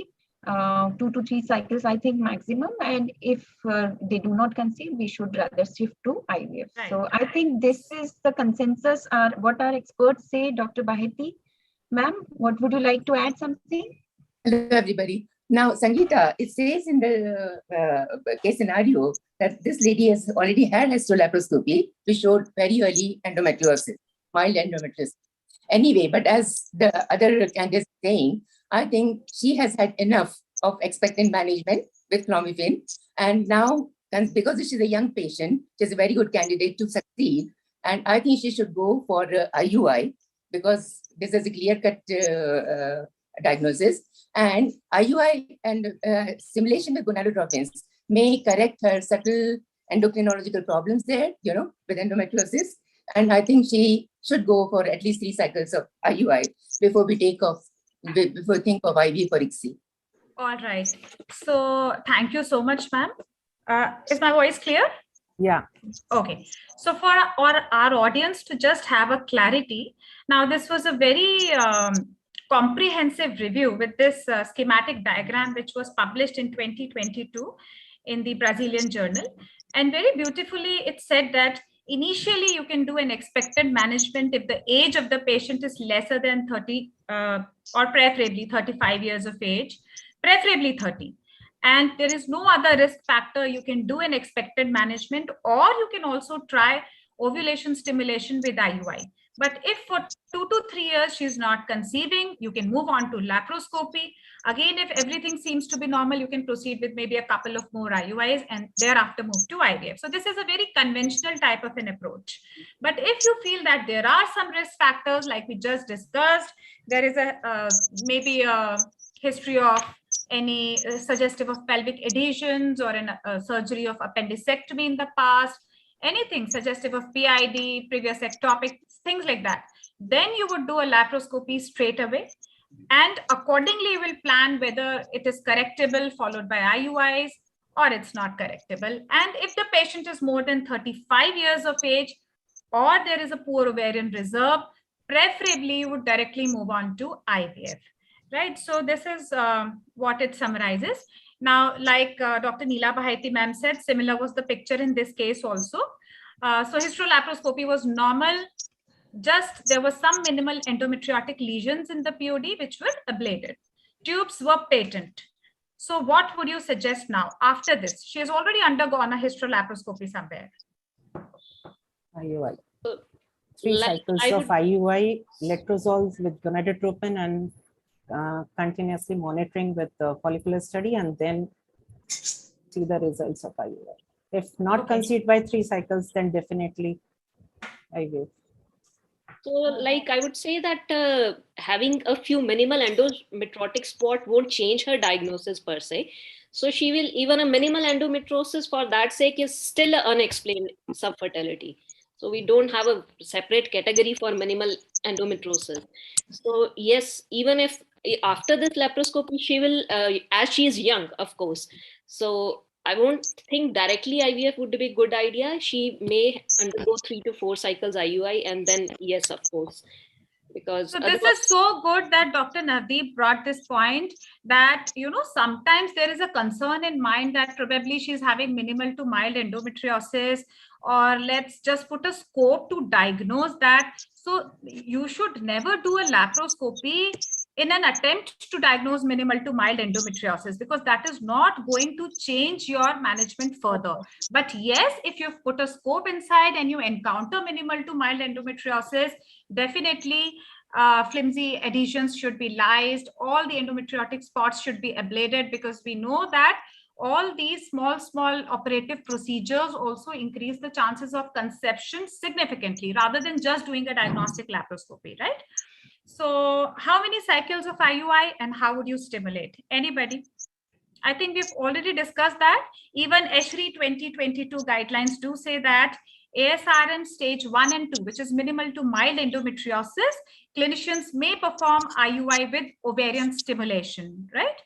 And again, we come to ASRM 2020, the practice committee guidelines, which are evidence-based treatment for couples with unexplained infertility. And this is very, very interesting. I'll come to the conclusions later on. But let's see. So how many of you would leave this case? Otherwise also, how many of you, if a couple comes to you, say after 2 years of married life, semen tubes, everything is normal, would you give them clomiphene or letrozole and just leave them for timed intercourse? Or would you couple up letrozole or clomiphene with IUI or directly move on to gonadotropins? So what do you suggest? Somehow 3 to 4 years of marriage, say. Yeah. So if we normally in these patients, what we do is like we cannot only like ask the patient to go for planned relation after taking the oral ovulagens. It is better to go for if there is 3 to 4 years of infertility. It is better to combine oral ovulagens with IUI. But yes, in cases of if the infertility is less than 3 years or 2 years, in that case, 2 to 3 cycles of planned relationship can be advised. But after that, it is better to go for IUI. Right. So wonderful. So the first thing is that simple letrozole, aromatase inhibitors or clomiphene citrate with expectant management is not indicated. It does not increase your pregnancy rates as compared to expectant management alone. The first thing is that. Secondly, like Dr. Alka said, that IUIs without ovulation stimulation also are not recommended. They are also not going to increase your live birth rates or even clinical pregnancy rates as compared to your expectant management. So it is recommended that use clomiphene citrate with IUI in the treatment of couples with unexplained infertility. You can also use letrozole with IUI as an alternative regimen for the same couples with unexplained infertility. And they say the ASRM guidelines say that do not combine clomiphene or letrozole, any oral ovulogen, with gonadotropins, because that does not increase, that marginally increases the pregnancy rates, but that comes with the cost of higher multiple pregnancy rates, right? So that is also not recommended. And conventional dose gonadotropins with IUI is also not recommended. So they say that you should do at least 3 to 4 cycles of stimulated IUIs, preferably with oral ovulogens. And if that doesn't succeed, then directly move on to IVF. So this is what they're saying. But then you see the Cochrane systematic review, this was 2021, which said that gonadotropins probably improve the cumulative live birth rate compared with anti-estrogens. Gonadotropins may also improve the cumulative live birth rate when compared with aromatase inhibitors, and none of the agents compared led to significantly high multiple pregnancy rates. So although there is not a role of, GnRH agonist, antagonist, and combination therapies, that is okay. So after seeing all this data, I think we can summarize that if you have a good expertise in or experience with gonadotropin usage, if the cost is not prohibitive, then in unexplained infertility, gonadotropin use would definitely, coupled up with an IUI, would definitely increase the live birth rates. But the thing is, the cost is higher, and in inexperienced hands, maybe multiple pregnancies can be a little higher. So in those cases, oral ovulogens, preferably clomiphene citrate, because letrozole can have a monofollicular growth again, which is not desired in unexplained infertility. So preferably clomiphene citrate along with IUI is a reasonably good option with comparative live birth rates, right? So this is— And Sangeeta, there is also fast trial to reduce the time to pregnancy, like they compared the traditional treatment of 3 cycles with clomiphene citrate and directly and they IUI, said that move and then on to 3 IVF. cycles of gonadotropin plus IUI, and they compared with accelerated protocol in which they omit the gonadotropin and IUI, and they found that in cases of the unexplained infertility, the time to pregnancy was better with the accelerated protocol. So that was $1 fast track trial, which said that if the patient is naive, they have not experienced any ovarian stimulation in the past, probably those are the subsets where you can give gonadotropins coupled up with an IUI. But if they've taken enough of clomiphene, then it's better. that you move on to IVF. But that is a different, opinion, because NICE also in 2013 said that you give 2 years of expectant management and then directly move on to IVF. But now the scenario has changed. IUI definitely has a very, very important role in unexplained infertility. Yes, ma'am, we can hear you, ma'am. No, I wanted to bring this, that everybody gives us that example of the fast track clomiphene followed by IVF or clomiphene followed by gonadotropin. That was very severely by the NHS. And it was the NHS funding policy which told them, or which led them to stop using gonadotropins. So, and then after that, NICE came out with these guidelines in 2012 that after expectant straight away go to IVF. And so, but there is a revival of IUI in 2017-18. Came up. And not only with, it was in 2016 in the ESHRI conference with 2 papers which were published by Cindy, what was it, the name? And the Danoff spoke about clomiphene, from Auckland and from Netherlands. And these papers said that IUI, even with clomiphene, led to a very good pregnancy rate.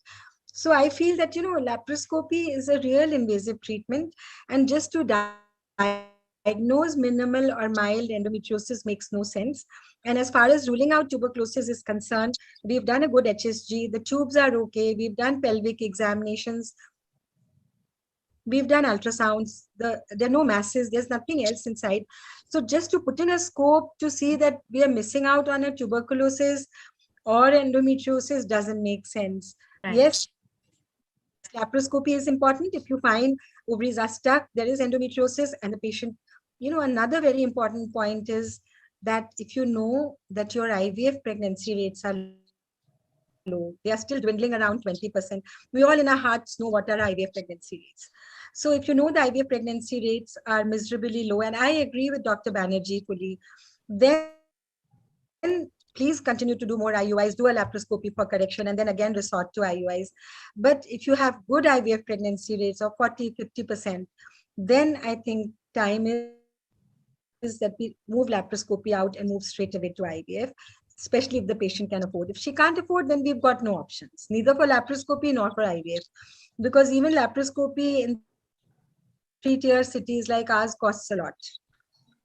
I just barged into your panel. I'm sorry. Thank you so much, ma'am. That was required. That was so much required, that especially this TB thing, that if the HSG is showing wonderful patent tubes and your mid-cycle endometrium is, a triple layer, 8-9 millimeters, good vascularity, then why do we suspect tuberculosis, and what is the indication of doing a lapro in such cases? So thank you so much for bringing that out. And I think just one more point to add, Dr. Sangeeta, that, if she had an ovulation induction where she had super ovulation, like let's say 2-3 follicles, then you should question, is there any point giving her gonadotropins, because she's already, having more eggs with clomiphene or letrose. So maybe you could consider just IUI without gonadotropins, but with the same oral ovulagens. Yes, the only thing here is sometimes there are subtle defects. That all the studies have shown that gonadotropins do lead to a higher pregnancy rate per se, though clomiphene is not far behind. Even clomiphene has emerged to give us a pregnancy rate of over 20% and gonadotropins of over 25%. But that 5% may become important for few patients whom you don't want to send for IVF, and they are totally unexplained infertility. So I think the reason is not very well explained, but it's not only the number of follicles. It could be certain subtle defects, maybe in the endometrial receptivity or the tubal function or the oocyte quality or implantation or something. So probably that is why marginally the pregnancy rates with gonadotropins are a little higher. So just thank you, Abha ma'am. Just wanted to, ma'am, Abha ma'am, it's Dr. Navdeep here. That was from another ID which I logged in, which says Banerjee. Sorry about that, because my own system was not working. But yes, ma'am, thank you so much. But Dr. Sangeeta, just to add one thing, like as ma'am was saying that from Netherlands, there was a trial. Actually, the interesting thing I just wanted to add for our audience here, that they were actually following NICE guidelines, but they have put people on their waiting list, and they just thought that while they are on the waiting list, just let's do IUI.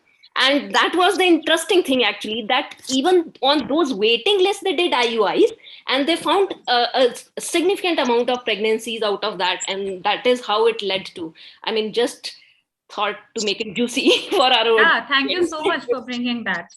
So IVF must be considered in a woman. We have already discussed if the age is on the higher side or there is a prolonged duration of infertility, although that is not very clear. And she's undergone 3-4 cycles of IUI, right? And someone was speaking about ICSI. So what is the role of ICSI in unexplained infertility? I think this was, there is no added advantage of ICSI in cases with unexplained infertility. You can see this was 2015 published in JAMA. And it showed that the clinical pregnancy rates, the live birth rates, implantation rates, everything was more or less same in IVF in the ICSI group. But yes, sometimes we have a tendency, especially if it's a very long, duration of infertility and we are getting good number of oocytes, probably sometimes we think let's do ICSI in some of them. But otherwise, the data shows that ICSI is not, it doesn't make a big difference in unexplained infertility, although a very few couples might end up in fertilization failures too. So we come on to case 2, and Dr. Neelam ma'am will, I think, take this forward. Sangeeta, the first case was in unexplained infertility, and I think we had very nice and long discussion on all the options, management options. Now this comes, second case is couple with wife 30 years, husband 33 years, primary infertility for 2 years. Her periods were irregular. Every 2 to 3 months she used to bleed. The thyroid and prolactin levels were normal. Her BMI was 28 kilogram per meter square. No hirsutism, no significant past medical or surgical history in both the partners. The husband semen analysis was normal. Sonography shows the picture of polycystic ovaries. She was given 3 cycles of clomiphene, but the follicular monitoring was not done in those cycles. So now, how do you proceed in this patient? HSG was already done. It was normal. Both tubes were patent. And I think she is a case of PCO. You all must be aware of it. Now, how to do ovulation and induction in this women? Madam, let me start. Archie. The BMI, as the first thing which comes in the question is BMI, which is 28. And for PCOS, the most important thing is weight reduction. And at least if the patient change the lifestyle and reduce the weight by at least 10%, it will work miracles. Even 5%, yes. 5 to 10%, but I really. And secondly, she had been, which is not easy. Which is not easy, but if she cannot tries, send the patient away. No. That is going along with the treatment. Yeah. That is the treatment part. But the first thing we need to guide that at least she should take care and guide her about the diet and the workout. Minimum workout. Yeah, that is what I was trying to say. Like sometimes when patient is sitting in your clinic and you just talk about her weight and just give her that she need to reduce, sometimes it's become, off-putting for the patient. Yes, you are right. Maybe we can discuss the things, dietary and lifestyle modification, along with maybe a plan of treatment for her, because everything can be done simultaneously, but she should be advised, because most of the time she is not aware that her weight can be a problem. She usually says we were not aware. So that is the first thing which should be there in the years. I think we need to make her aware that it's not only the treatment of pregnancy, but it's also the pregnancy-related complications, the risk of diabetes, hypertension, later on in her own life. So if you tell her all these things and then you counsel, maybe it will make a little better impact. Definitely. And even pregnancy with high BMI is at high risk. So yes, post proper counseling before we start the treatment. And yes, everything goes on simultaneously, because she must be hearing about weight loss from each and every doctor, as well as the persons at home and workplace and everywhere. Ma'am, I just want to add, I know it is a high BMI, but she's not obese. And she's not obese. Yeah, with our modern lifestyle, we will most of I mean, this BMI you will very easily find in your clinics, because as in Western world, obesity is getting rampant in India too. So yes, PCOS is rampant now in adolescents. We are seeing almost every second, third adolescent who is coming to our clinic is obese, right? And she is having PCOS. Every second or third adolescent comes with problem of irregular cycles, hirsutism, and acne. Right? As she had already been stimulated by Cyphine, but no follicular monitoring was done. So basically, we can change on to letrozole, because that is the line of drug of choice for PCOS, and we can start monitoring from day 2 or 3, and then simultaneously do follicular study from day 7th or day 9th. So that will be a better option, and see whether she is ovulating or not. First of all, that is important to confirm. Confirmation regarding ovulation is very important in this patient, because no previous studies are there. And thirdly, a small pointer to everybody is this, that if she says that she was only given clomiphene and she did menstruate after that, a girl who was not menstruating for 2-3 months at a time, menstruated without any additional medicine, probably did ovulate. But if she was given Meprate or something to menstruate, then it is another story. Then you can't find out whether she ovulated or not. So just having menstruation with clomiphene alone, if she says only these 5 days, no other medicine, and I had bleeding every month, that means she ovulated every. And still, if she does not ovulate somehow by doing study and we find that, then we can always move forward by adding adjuvants. We are coming to that. So you would like to do an ovulation induction by letrozole. So everyone is in. I would like to beg to differ here. I mean, it's ovulation induction. Our aim is one follicle, one dominant follicle, and we have that pharmacology of letrozole in our mind, that it is more likely to give one monofollicular. That's what we want. That is what we want in here. But yes, apart from that consideration, like personally, I believe that even a low dose of CC, if she responds to that, we have to ascertain, or letrozole can be equally effective. I mean, I usually change interchangeably. It's not like. But the recent guideline says that letrozole is a drug of choice for PCOS. So definitely she had taken 3 cycles of Cyphine, clomiphene. So definitely changing to letrozole will be a good option. Yes, if we know that was the right dose and she did ovulate. Yeah. But we never know that whether she did ovulate, she was not monitored. As ma'am said, yes, one way is to ask her when she bled after taking the drug. So if she had like in a monthly bleed, she did ovulate. Yes, then it would be a worthwhile option to switch. And apart I think we should switch also, because PC gets accumulated in body. So if already she has taken 3 cycles, this is the time to move to some different drug. And definitely it is oral only. So letrozole will be a better choice. And letrozole also does not have side effects on the endometrium and cervical mucus apart from the monofollicular growth.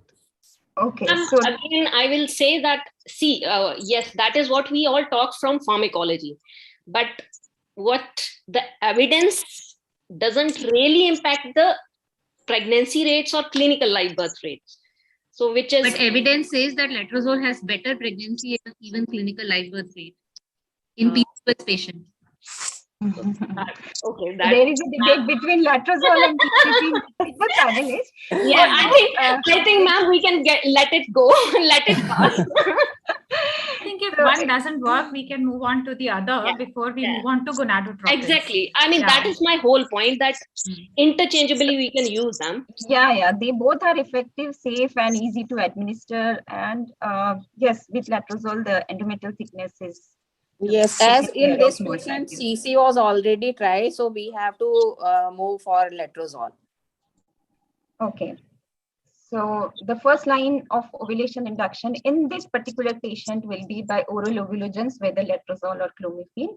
So you will monitor this patient by doing follicular monitoring from day 11 onwards and so, right? So now, please change the slide, Sangeeta. So this clomiphene citrate 150 mg or letrozole 5 mg was started, and on day 11 follicular monitoring was done, and it shows no dominant follicle in either OD. And the endometrial thickness was also very, very less. It was 4 millimeter. So now she comes to you. Now what next would you plan?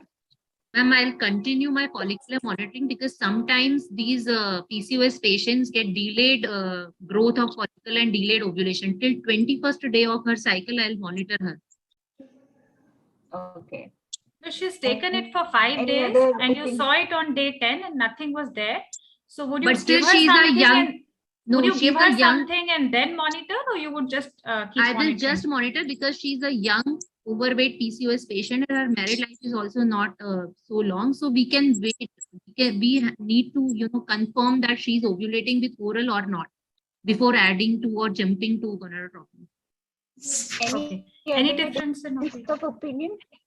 Yeah, I mean, yes, I would like to differ here. Yes, if she's maybe probably a repeat scan on day 14 or 15 can be arranged for this patient. But if this is the picture on day 11, there is theoretical possibility she may develop a follicle. But for practical purposes, I believe that she is actually resistant to CC1. I mean, I won't use the term resistant, but haven't responded to Have you CC1. done a day 2 Yes, FSH she LH? has already been taken 150 mg Have you of done an yes. FSH LH day 2 for this patient?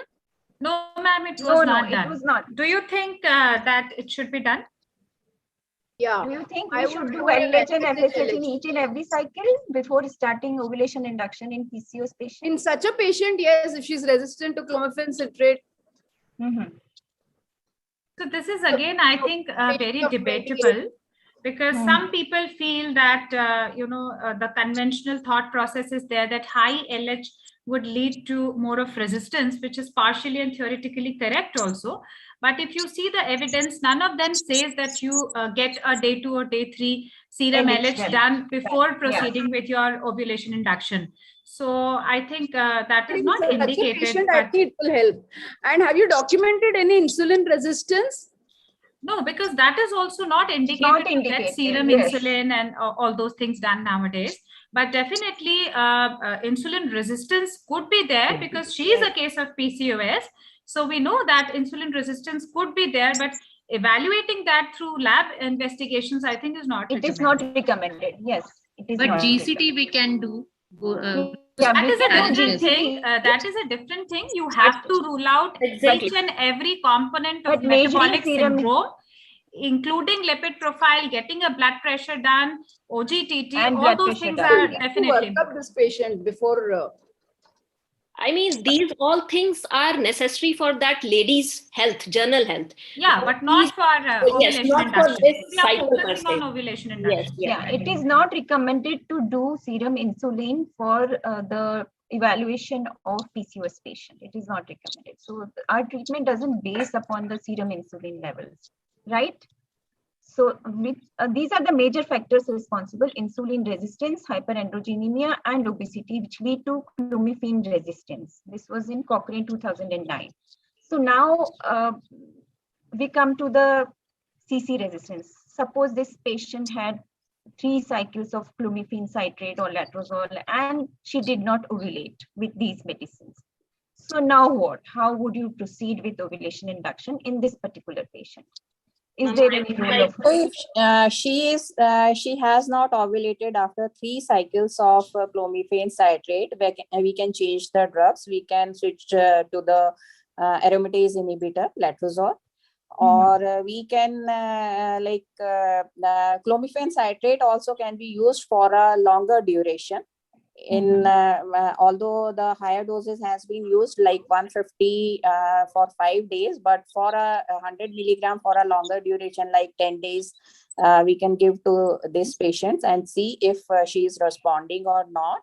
And so extended use of clomiphene, right? Yeah, extended use of clomiphene or letrozole, or sometimes like some studies says that if clomiphene citrate is added with the steroids, corticosteroids, there is also sometimes a good response, or pre-treatment with OCPs can be given. So And which if one there would is you prefer in this patient? Would you like In to this add patient, what would you metformin, like? or would you like to give an in this extended dose patient, of? I would like to switch over to letrozole. Even for that the is not ovulation. working. Then even that is not working for 5 days. 5 mg Those is not patients working. who are resistant to clomiphene, usually they do not respond to letrozole also. Ma'am, Very rarely, I would like yes. in this patient, I will like to proceed to gonadotropins. Okay. If cost is not a factor, but see, like if we are saying that we have already given 150.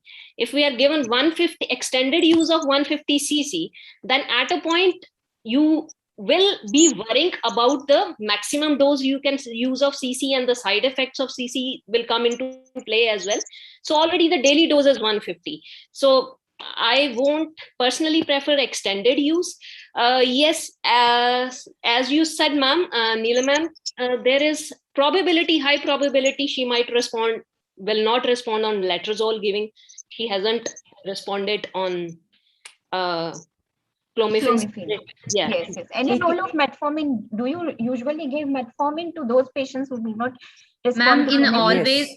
all PCOS patients, I do routinely glucose challenge tests to check what is her levels after So giving. how many patients do you find abnormal GTT in these PCOS patients? Almost Like- 20%. 20% patients, ma'am, it is always abnormal. Values are more than 140. In these type of patients, if we add metformin, if it has double advantage.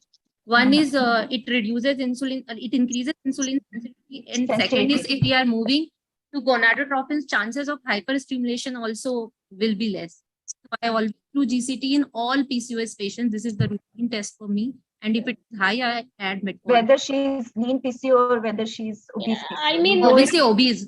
Mainly Okay, obese Dr. PCOS Nidhi, what about if her OGTT is normal? Then what is the role of metformin? Yeah. Then I don't add. Just because that is a separate indication which you're talking about. Yeah, we are talking about CC resistance. We are talking about CC. Dr. Nidhi, I just want to add here that sometimes we take GCT as synonymous to insulin resistance.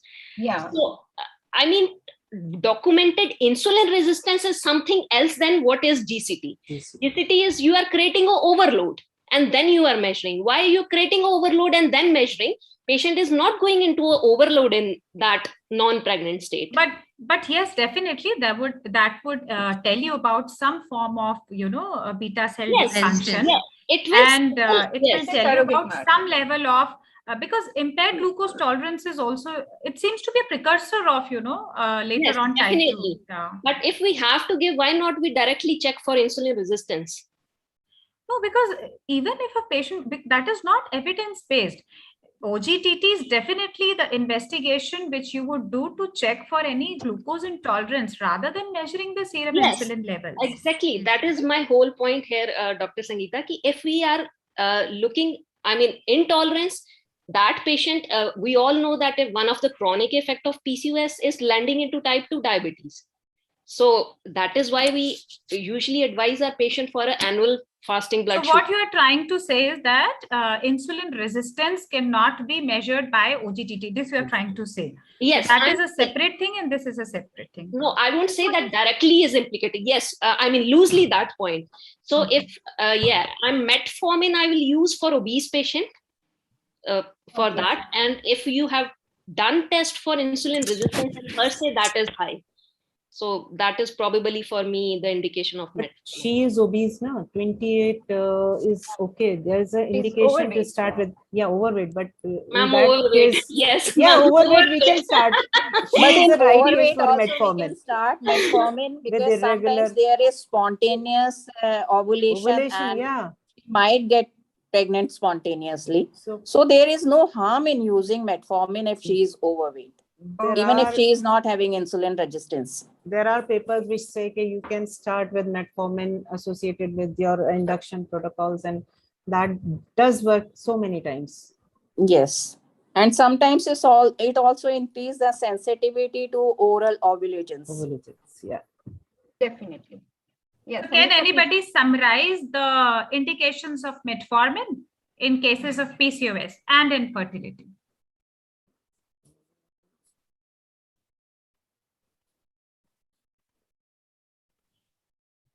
See, if we see that metformin is also in itself an ovulation induction agent without clomiphene also, but definitely that is not the drug of choice for a primary treatment. If it is combined with clomiphene citrate in CC resistant cases or in obese PCOS, definitely the clinical pregnancy rates or the ovulation rates do increase. But then this was a very good Cochrane systematic review 2019, which reviewed the role of metformin for ovulation induction, excluding gonadotropins in women with PCOS. And the conclusion was that ovulation rates were better as compared to CC alone, although it did not translate into higher live birth rates. And GI side effects were also there. So you can give it in those patients where probably there is impaired glucose tolerance. These were the IFS guidelines 2015, where they were speaking of role of insulin sensitizing agents in infertility. And they said that in PCOS, where there is impaired glucose tolerance, which is measured by an oral glucose tolerance test, in obese PCOS, it can be co-administered with clomiphene in CC resistant PCOS, and in patients who are at high risk of hyperstimulation. But now I would correct 2 points here, because this was in 2015. Now in CC resistant PCOS, you can also try letrozole, or you can add on metformin also. The second thing is, now most of the protocols are antagonist protocols if we talk of IVF in PCOS women, and there the evidence does not show that metformin does reduce the chances of OHSS. So this evidence was only for the agonist cycles, which we are not using anymore. So this is a slight change in these indications. So this is ESHRE 2020, which says that the routine use of adjuvant metformin before and or during ovarian stimulation is not recommended with GnRH antagonist protocol for women with PCOS, and it is a strong recommendation, right? And like we used to think earlier that it reduces the spontaneous miscarriage rates in women with PCOS, so that is also not true. And however, if the female has taken it during the first trimester on a clinician's discretion, it does not increase the chances of major anomalies as well. So any role of other adjuvants, anybody? Role of N-acetylcysteine or inositols? Dr. Puneet, are you there? Yes, I am very much here. Yes, very much here. Yes. Do you have any experience with other adjuvants? See, the logic of using all these adjuvants, including metformin, is we know that they are insulin sensitizing agents. So to be honest, among the adjuvants, metformin is the one which is proven in a lot of studies and also by personal experience and personal audits. Inositol has got not much role, but again, everybody is an individual, and the patients who are obese and who have a very, very high LH can be benefited from these agents. So I think it's the individualization we have to do. We cannot extrapolate that treatment to, to everybody who's not ovulating. Okay. Neelam ma'am, would you say something on it? Anybody? Yeah. Sangeeta, going back to the previous slide, yes, ma'am. Is there any role of down regulation by OCPs? Now, this is something I would do only for patients who have very, very high LH levels, and she remains unresponsive to the treatment. So I may give the OCs for 3 cycles, and then, once the LH comes down, then maybe I'll stimulate if we have time. And the second one, the other point, in this particular patient, if a particular dose of letrozole has failed for 5 days, I would either prolong it, or I would sort of double it and, give it for a longer time. Maybe she will ovulate. Again, this is a young patient who doesn't have a long-standing infertility, so there's no harm in trying that. I certainly won't jump to gonadotropins because, it does have its own problems. And personally, I don't really I have tried this chronic low-dose protocol for gonadotropins. In my hands, it doesn't work at all. It just stays, sometimes we get funny changes in the endometrium, the look of the endometrium. I personally don't practice that at all, So this is what my opinion is. In this particular case, I would certainly give letrozole for a longer time and maybe in a higher dose. And because she's obese, I would add metformin. Yeah. Yes, ma'am. True. So you would like to do more of with oral ovulation syndrome. Yeah. So anybody of you have any experience with the stair-step protocol in these patients with clomiphene resistance? Because I have good experience with this stair-step protocol, where when I do sonography follicle study at 11th day and I don't find any follicle, dominant follicle, I repeat the dose for 5 days and then call after 5 days. And sometimes, most of the times, I get a dominant follicle. And I usually, if even after 5 days, I don't get any dominant follicle, I repeat the dose for the third time. And then most of the time, like 90% of the patients, they ovulate monofollicular. There is single or double follicle rise. So stair-step protocol works for me. I have done so many cases with stair-step protocol, and it's safe because only 1 or 2 dominant follicles are there, and it is cheaper also. And many of the patients, they conceive with this protocol also. So rather than going to gonadotropines, low dose gonadotropines, and with that risk of OHSs and multiple pregnancy and the risk and cost also, I think it is a protocol that I think we should all put into practice also, because it has worked with for me. Ma'am, I just wanted to ask that this patient was already given 150 cc. Yeah. So will you increase beyond? No, I won't give 150. I never start with 150. Usually I start with 100. And if she doesn't ovulate on day, there's no dominant follicle on day 11, I repeat the dose, same dose. And after 5 days, I repeat the follicle study and usually see a single follicle or 2 follicles. So Dr. Neelam, basically she has like, she takes clomiphene citrate for 5 days, then for 3 to 4 days of drug-free days. This is a stair-step protocol. Then you again start CC, and then again 4-5 days. So basically in the whole cycle, there are some days which are drug-free. No. She takes it for 5 days. You get a scan done. If there is no if you are doing scan on day 11, like you have started, if there is no dominant follicle, I repeat the dose of clomiphene or letrozole, whatever I am giving, for 5 days, and then call her after 5 days to repeat the follicle study. That is what I'm telling you. But if you have started on day 3rd of cycle, okay, yes, for 5 days of letrozole, this clomiphene citrate, okay. So on day 3, 4, 5, 6, and 7. So on day 7, the CC will be completed. CC course will be completed, and we are doing sonography on day 11. So on day 8, 9, and 10, there will be no drug-free. Oh, that's what I was asking. This is not extended protocol. This is this is not extended protocol. So basically 3 days we have drug-free. So that's what I wanted to say. I have done some of the cases and have found good results with this. That's what I wanted to tell. Yeah. So this protocol basically came with this idea that, to save the time which was getting wasted and to decrease the time to pregnancy.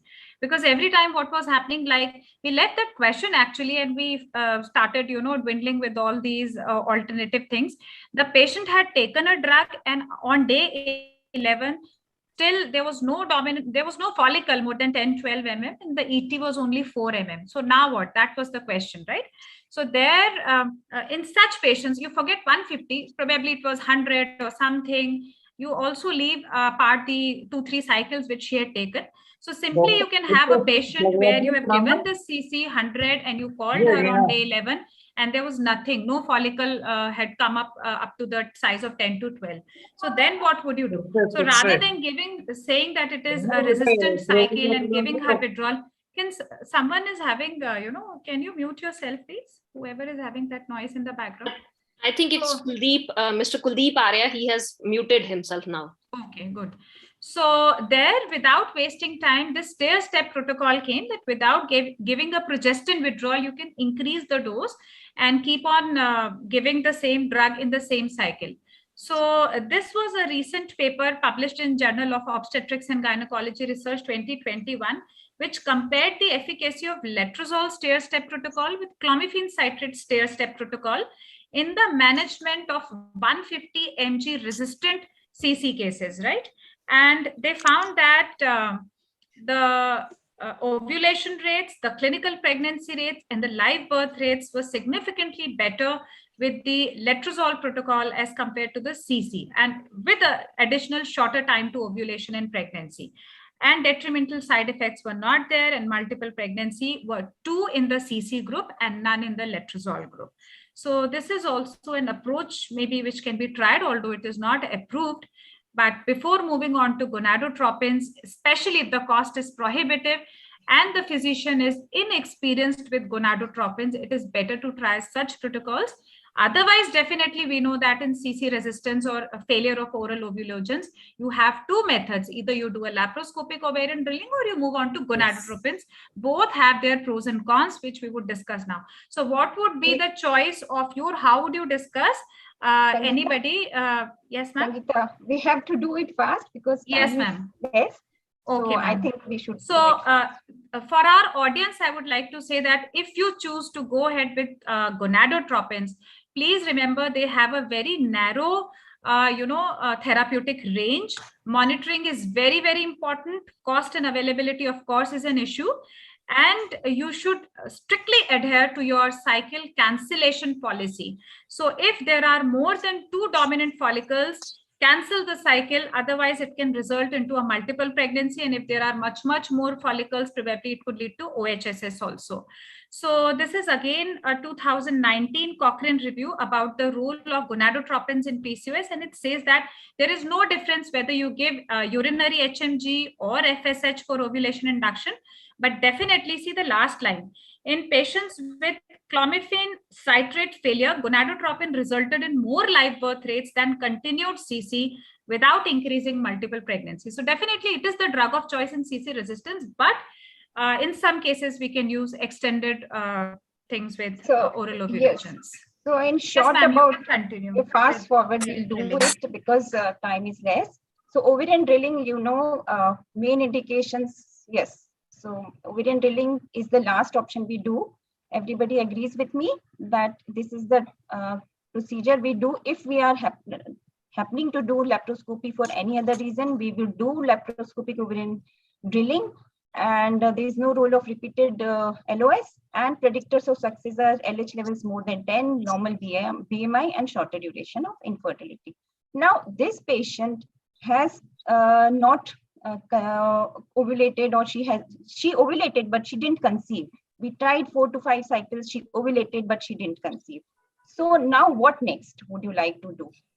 So now, ma'am, as she has ovulated for these many cycles, so she had availed like 40, depending upon she's 30, so around 50 to 65% chances she had availed from the ovulation she had. But if she haven't conceived by now, I think the next probable step would be going to IVF for this patient. Okay. Is there any role of IUI? Yes. Yeah, if you say consider, yes, after 5 cycles she hasn't ovulated, and now she lands up into a domain of unexplained rather than anovulatory. So especially if there is some male factor as well, so we can proceed with IUI. So if she accepts that yes, she wants to go for IVF, then what would be the protocol for ovulation induction in this patient with PCO who is resistant to clomiphene also? It would be any risk of hyperresponse? What is in your mind while you are doing ovulation induction in this patient? She may respond very high, she may end up in OHSS, or she may respond very less, that is hyporesponder. Some asynchrony may be there and she may end up in having only 2 to 3 follicles. So how would you like to do ovulation in this particular patient? So now if we had decided for IVF, she no longer is ovulation induction. Now we are talking about ovulation stimulation here. Yeah. And we will be preferably going for antagonist cycle. Yeah. So because always these patients are at risk of OHSS, they are hyper responders. So there is no controversy that antagonist protocol is always better than agonist protocol in these patients. But would you like to do some pre-preparatory before pre-IVF cycle, some OCs or progesterone or estradiol preparations? No. No, not really. I mean, the latest guidelines that we have, even like in our practice as well, or as our guidelines also say, the ASHRAE guidelines say that actually the efficacy of the antagonist cycle was decreased if they used a pre-treatment, I mean, your OCPs or especially with OCPs. estrogen or especially with progesterone. OCPs, yeah. Nothing is advocated right now. True. So there's no need to do any pre-treatment cycles, right? So pre-treatment with estrogen, progesterone, and even OCs is not recommended. And antagonist cycle is the choice of ovarian stimulation in this cycle. So there is a consensus on this protocol, right? Now, what are the things you would like to prevent ovarian hyperstimulation? So basically, initially we have to decide the dose. We have to titrate the dose according to her weight, like what is the BMI of the patient, what is the AMH of the patient, what is the sonographic picture, if there is thick stroma. So all these factors are very important to decide the dose. And whatever dose we decide, like it should be minimal. We should start with the minimal dose if we are doing ovulation stimulation first time. And if it is like repeat IVF, then in that case, previous response has to be taken into consideration in deciding the dose. And in antagonist protocol, after 5 days, we have to call her to see the sonography, to see the number of follicles which are dominating in that cohort. And according to that, we have to add antagonists. Like some studies says that not after 5 days, after 4 days, we have to call the patient, because in these PCOS patients, the number of follicles, sometimes the dominant follicles are like 5, 6 or more than that. And on day 6 of stimulation, the E2 level is very high, which is responsible for premature LH surge. So it is better to call these patients 1 day prior to add antagonist. What would be your gonadotropin of choice in these patients? Any preference or? Although the study says that HMG and recombinant FSH, they are equally effective, but it is better, like in practice, we give recombinant FSH for 5 days, and then we see the response of the patient, and according to that, we decide if we have to switch over to HMG or continue with the recombinant FSH. Anybody else who would use HMG? So basically, I would. Yes, Neela ma'am wants to say Sorry, something. Yeah. I'm sorry. This is a good idea to sort of, follow what is there on day 2, the serum LH levels. If they are very low, then it is good to sort of add LH as well to your FSH stimulation. But if they are reasonable, then it is good to start just FSH and continue. That's what my experience is. If the FSH level, LH levels are really low, less than 1 milli-unit, they don't do at all. They don't do well at all.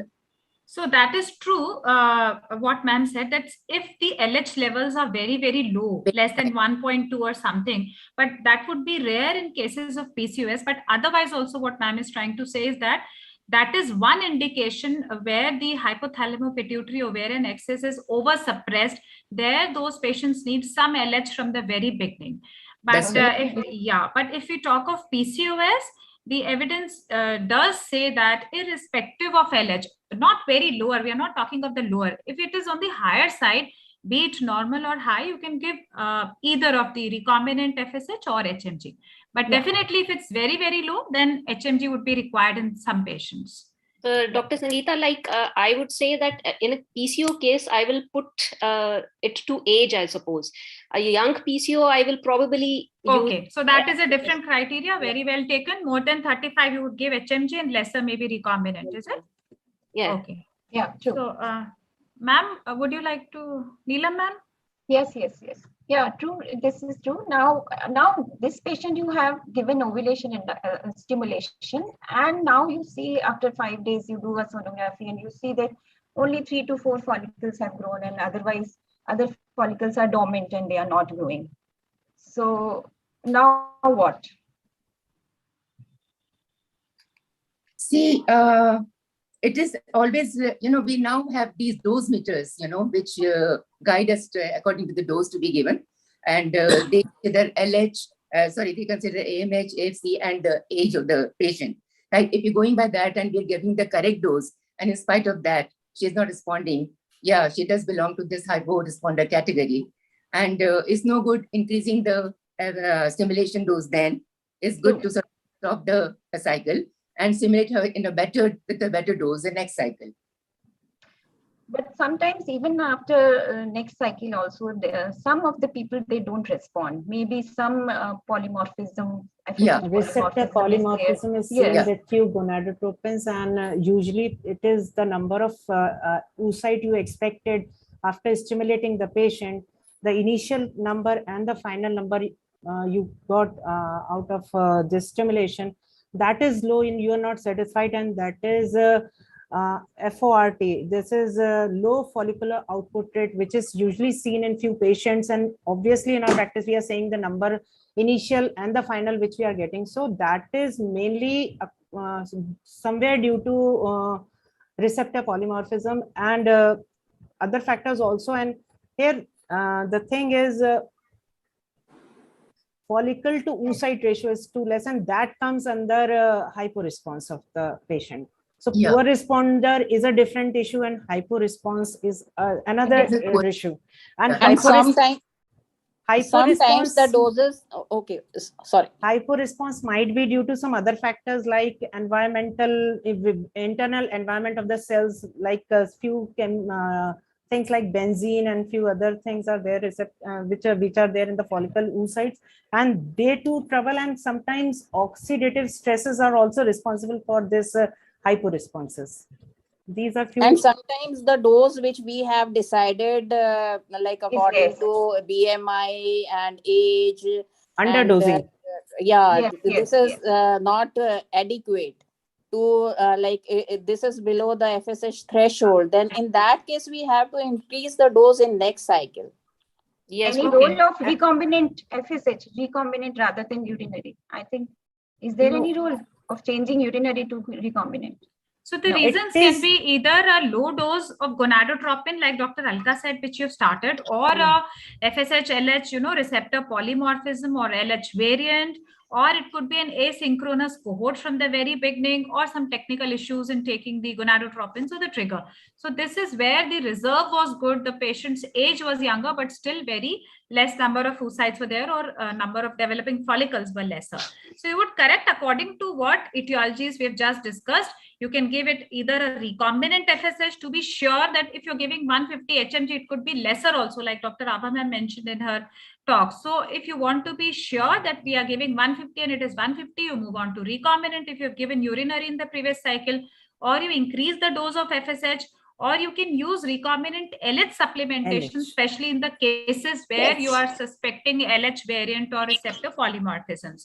And in patients, especially in Poseidon group 2, who are more than 35 years with some borderline reserve, you can add on some androgens, and you can also consider duostim. So these are the different approaches of hyporesponders, right? I'll just add here, Dr. Sangeeta, that, very rightly said, whether we should, there's always a debate whether we should add LH after 4 to 5 days of stimulation or not. And I think what has been shown in studies also, it is looking at the surrounding cohort. If the cohort is close to 10 millimeter and more, then the supplementation of LH may help. But if the cohort is too small, 2 to 5 mm, then even the addition of LH may not be very useful. You can just try maybe stepping up, but you may still not get the response. So I think, yes, patient counseling and looking at the overall. Is not even bugged. Yes, that's right. That's right. Yeah. So Sangeeta, we can shift over to case 4, no? Now, I think we don't have much time. We'll just go for case 9. So this was a poor responder, and we are just moving ahead. Role of LH, So the indications of LH, just to summarize for our audience also, hypogonadotropic hypogonadism would definitely require some LH along with FSH from the very beginning. Advanced age is another indication. Stagnation of follicles, what Dr. Puneet was just saying, on recombinant FSH, you find a cohort which is stagnated. That is one indication. And over suppression of HPO-excess when serum LH levels are very low, what Dr. Neela Bhayati ma'am just mentioned. So these are the indications of LH. When we talk of androgens, Yes. we are moving on to Quickly case to case 4, then we'll close. Okay. Yeah, this is case 4. You can So proceed, ma'am. yeah. Now this couple, wife is 25 years, husband 28 years, 2 years of marital life. It is irregular, comes by withdrawal only now. No significant past medical or surgical history in either partner. Next slide. Semen analysis normal, HSG normal, tubes patent, AMH was 0.9, AFC very small ovaries with 3 to 4 very small follicles. Now how to proceed? So ma'am, basically it's the hypo patient we are talking about, the clinical history is hypo. So she will respond to. How do you know it is hypo? Yes, if there has been history of chronic OCPs, I would have got this kind of pictures. I mean, if she has a very prolonged history No, of. but why can't she be can be a case of hypo? POI. It could be hypo also. The FHS LH levels are what you are showing here. FSH LH to abhi we have not shown. No, So we are asking you that what extra investigations you will get done. Sorry. Basically, we have to go for yes, FSH and LH. LH, FSH, and any other hormones? Any other hormones? Yes, ma'am. Prolactin also has. It could be hyperprolactinemia also. Yes. So prolactin also we need to do. Yes. Yeah. Next slide. Yes. So the FSH LH were low. Right. Yeah. Yes. Coincidentally, she was right. We diagnosed it without doing even hormonal analysis. That had sense coming to me. Yeah. So now what could you do? Now what? Yes, so basically it's a gonadotropin we need for such a patient now. So obviously it will. Which gonadotropin? So it will be because it's a hypo. We are presuming that both FSH and LH are low. So we will be more probably HMG. So before going for ovulation induction in these patients, I would like to give 3 to 4 months of HRT or estrogen priming, as the ovaries are very small. Uterus is also normally in these cases, hypoestrogenic condition is there. So to make suppose she is menstruating. She's taken irregular withdrawals in the last 6 months. She has 2-3 periods, withdrawal bleeds. Then also you would proceed with HRT before ovulation induction. If she has taken HRT for withdrawal bleedings and the size of uterus is normal, then it is not necessary to go for HRT or estrogen priming. Okay. But if she comes with primary amenorrhea and there are signs of hypoestrogenic condition, then it is indicated. Okay. Yeah, true. So what would be the drug of choice? In this cases, for ovulation stimulation, we have to give FSH as well as LH, because there is no endogenous FSH and LH is there in this patient. So we have to go for HMG for ovulation stimulation. So Dr. Jayashri is there? She is not there. Dr. Nidhi, would you like to say something on ovulation induction? What would be your starting dose? How would you decide your starting dose? What challenges can you face during the ovulation induction in such patients?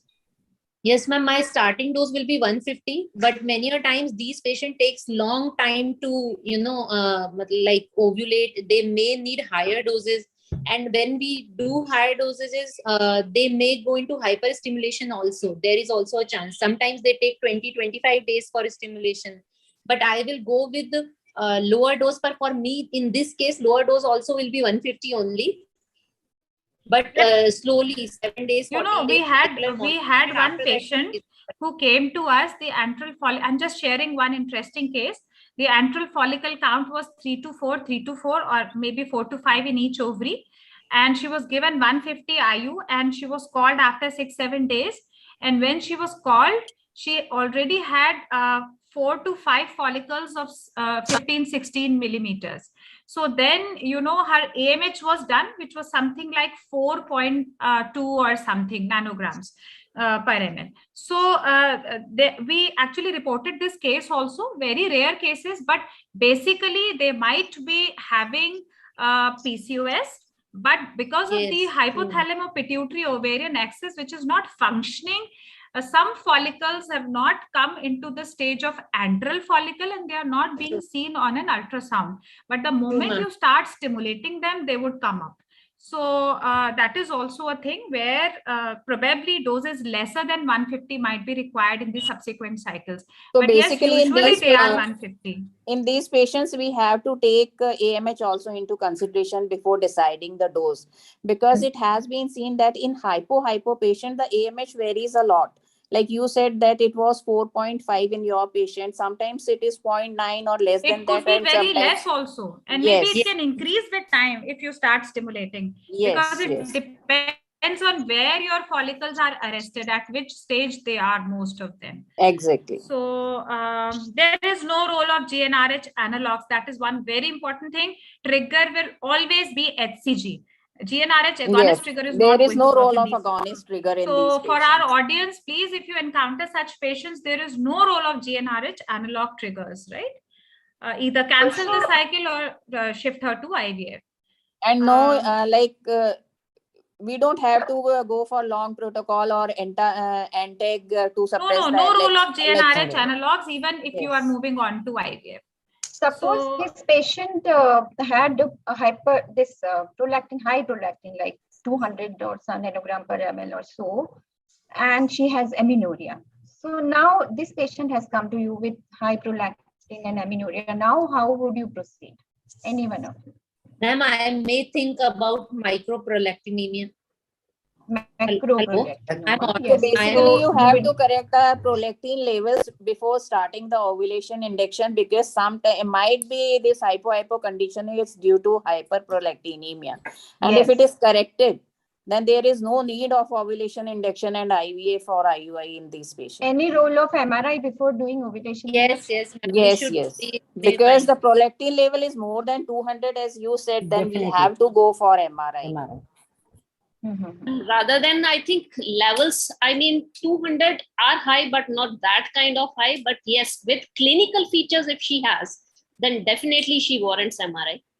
Even if she does not have clinical, if it is prolactin is more than 100, then MRI is indicated.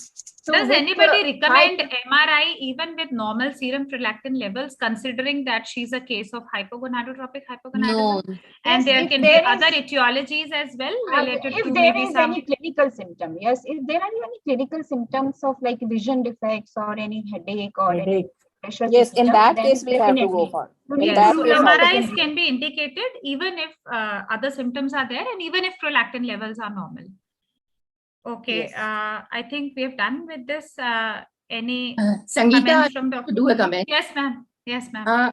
First of all, if she was my patient, I would counsel the couple to tell them that the prognosis of this particular treatment is not as good as it would be in a normogonadotropic patient, right? Yes, ma'am. Yes. If the patient is cannot afford, I would simply simulate her with HMG, the urinary HMG, and the other thing that we normally miss is, because they have been hypogonadotropic for such a long time, they are prone to osteoporosis. So I would really check the vitamin D levels and put them on the treatment for that if it is low.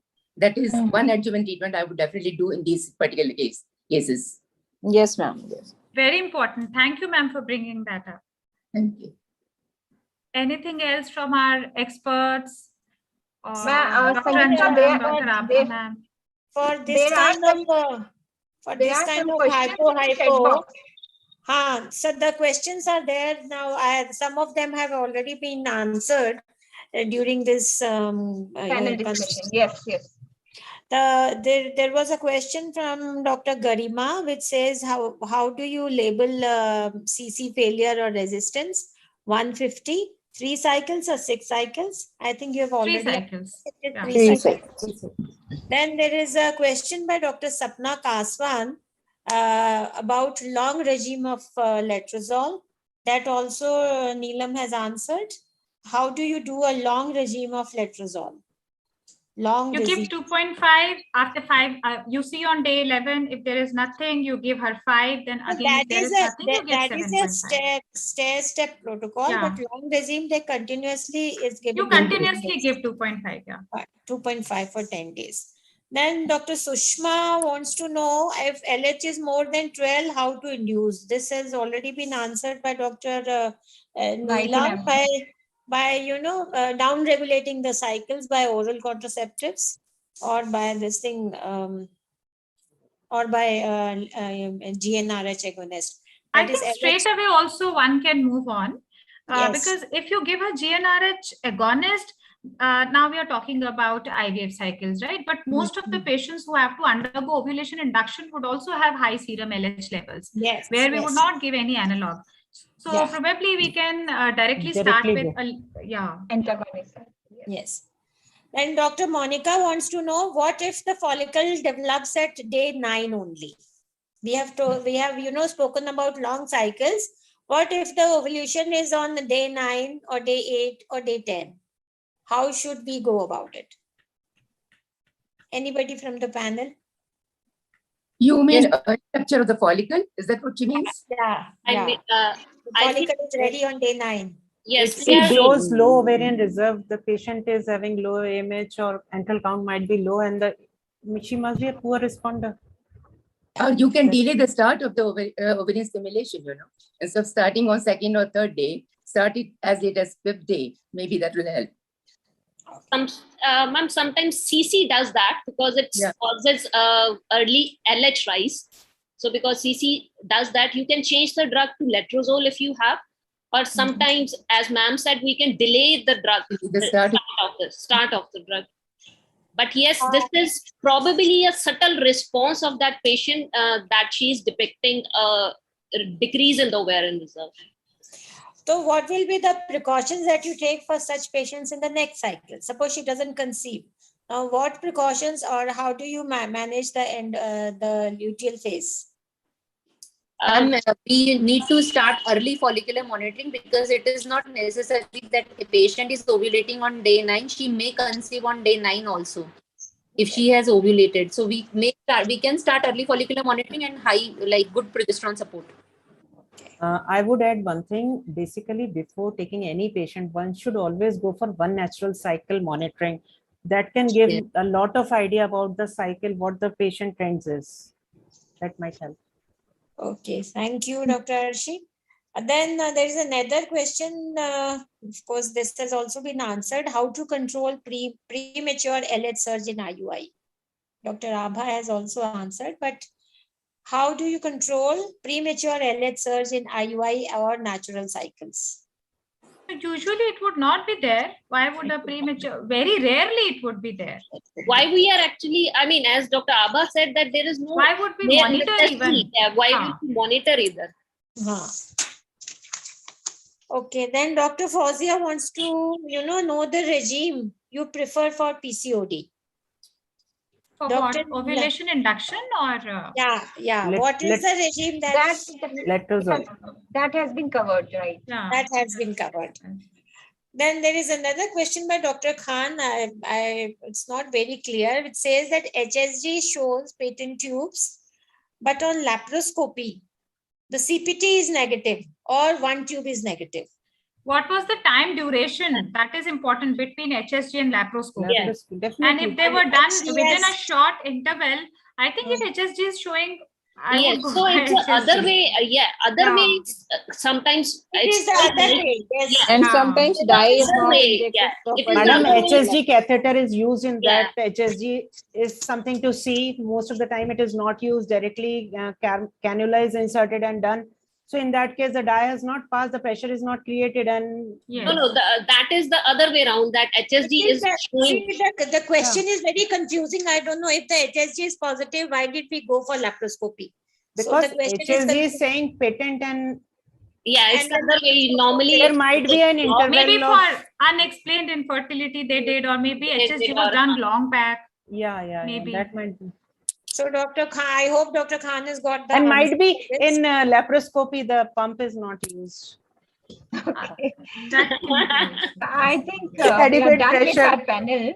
And I thank you all the panelists and Dr. Baheti, Dr. Anju Mathu ma'am, Dr. Abha ma'am for all the expert views and inputs, as well as all our panelists, Dr. Navdeep, Dr.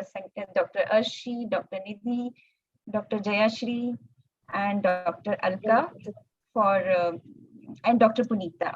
Many thanks to all of you for all the precious inputs you have given to our audience. I hope our audience have enjoyed the panel discussion as well as the talk by Dr. Abha. And now I'll invite Dr. Just Anita Sharma. Dr. Neela ma'am, I just want to add, it's a big hats off to you and Dr. Sangeeta as well to round about all the varied cases under one umbrella. Yeah, but we missed one poor responder we left because yeah, ma'am, we can put it for next time maybe. Yeah, but we thought maybe I for just our want to audience, add- these cases were more important. So that Mr. Kuldeep Arya has reported more than 600, participants for our this thing. So congratulations, Sangeeta and Dr. Neelam ma'am. Neelam madam and Sangeeta, hats off. Yes. Very nice discussion. Thank you so much. Congratulations to Thank both you of so much for such a brainstorming sessions. Dr. Anita, I really thank all my panelists, like Dr. Neelam ma'am has thanked, that it was a wonderful discussion, with different kinds of inputs, and it was wonderful. And I'm so happy that 600 people were there listening to all of you. Yeah, very nice. Yeah. And our experts. Thank you so much. I also want to thank Sun Pharma people and Aditi and their team, Dr. and Mr. Kuldeep, for all their efforts behind the scene and connecting all these people and making this webinar uninterrupted successful. So thank you, Sun Pharma. Thank you, everybody. I thank the audience also for connecting and listening to us. Thank you. Thank you so much. Thank you so much. Thank you. Thank you. Happy Janmashtami to all. Happy Janmashtami to all. Happy Janmashtami. Thank you. Happy Janmashtami. Thank you very much. Thank you, ma'am. Thank you, Anju, for having me over to listen to all the great talks and the questions and the answers of all the panelists. Thank you so much. Appa Thank madam, you you so were much, really ma'am, wonderful. for being Thank you, here Abha with ma'am. us. Thank you so much It was for wonderful accepting our listening to you. invitation. Yeah, it was wonderful listening to you. And I always love when Sangeeta gives explanations because I feel that she's speaking my mind over. Oh, ma'am, that's an honor for me. Thank you so much, ma'am. It's always like whatever I used to say, I used to talk, you have expanded on that knowledge. You have extended that knowledge further. It feels very good to hear Actually, you. I've imbibed everything from you only, ma'am. So thank you so much to you. Very nice. Thank you so much. And I think we've already extended this update for a very long time, and we need to say good night and have dinner. Okay, bye-bye. Bye, ma'am. Thank you, ma'am. Thank you, Neela ma'am. Bye, Sangeeta. Bye, ma'am.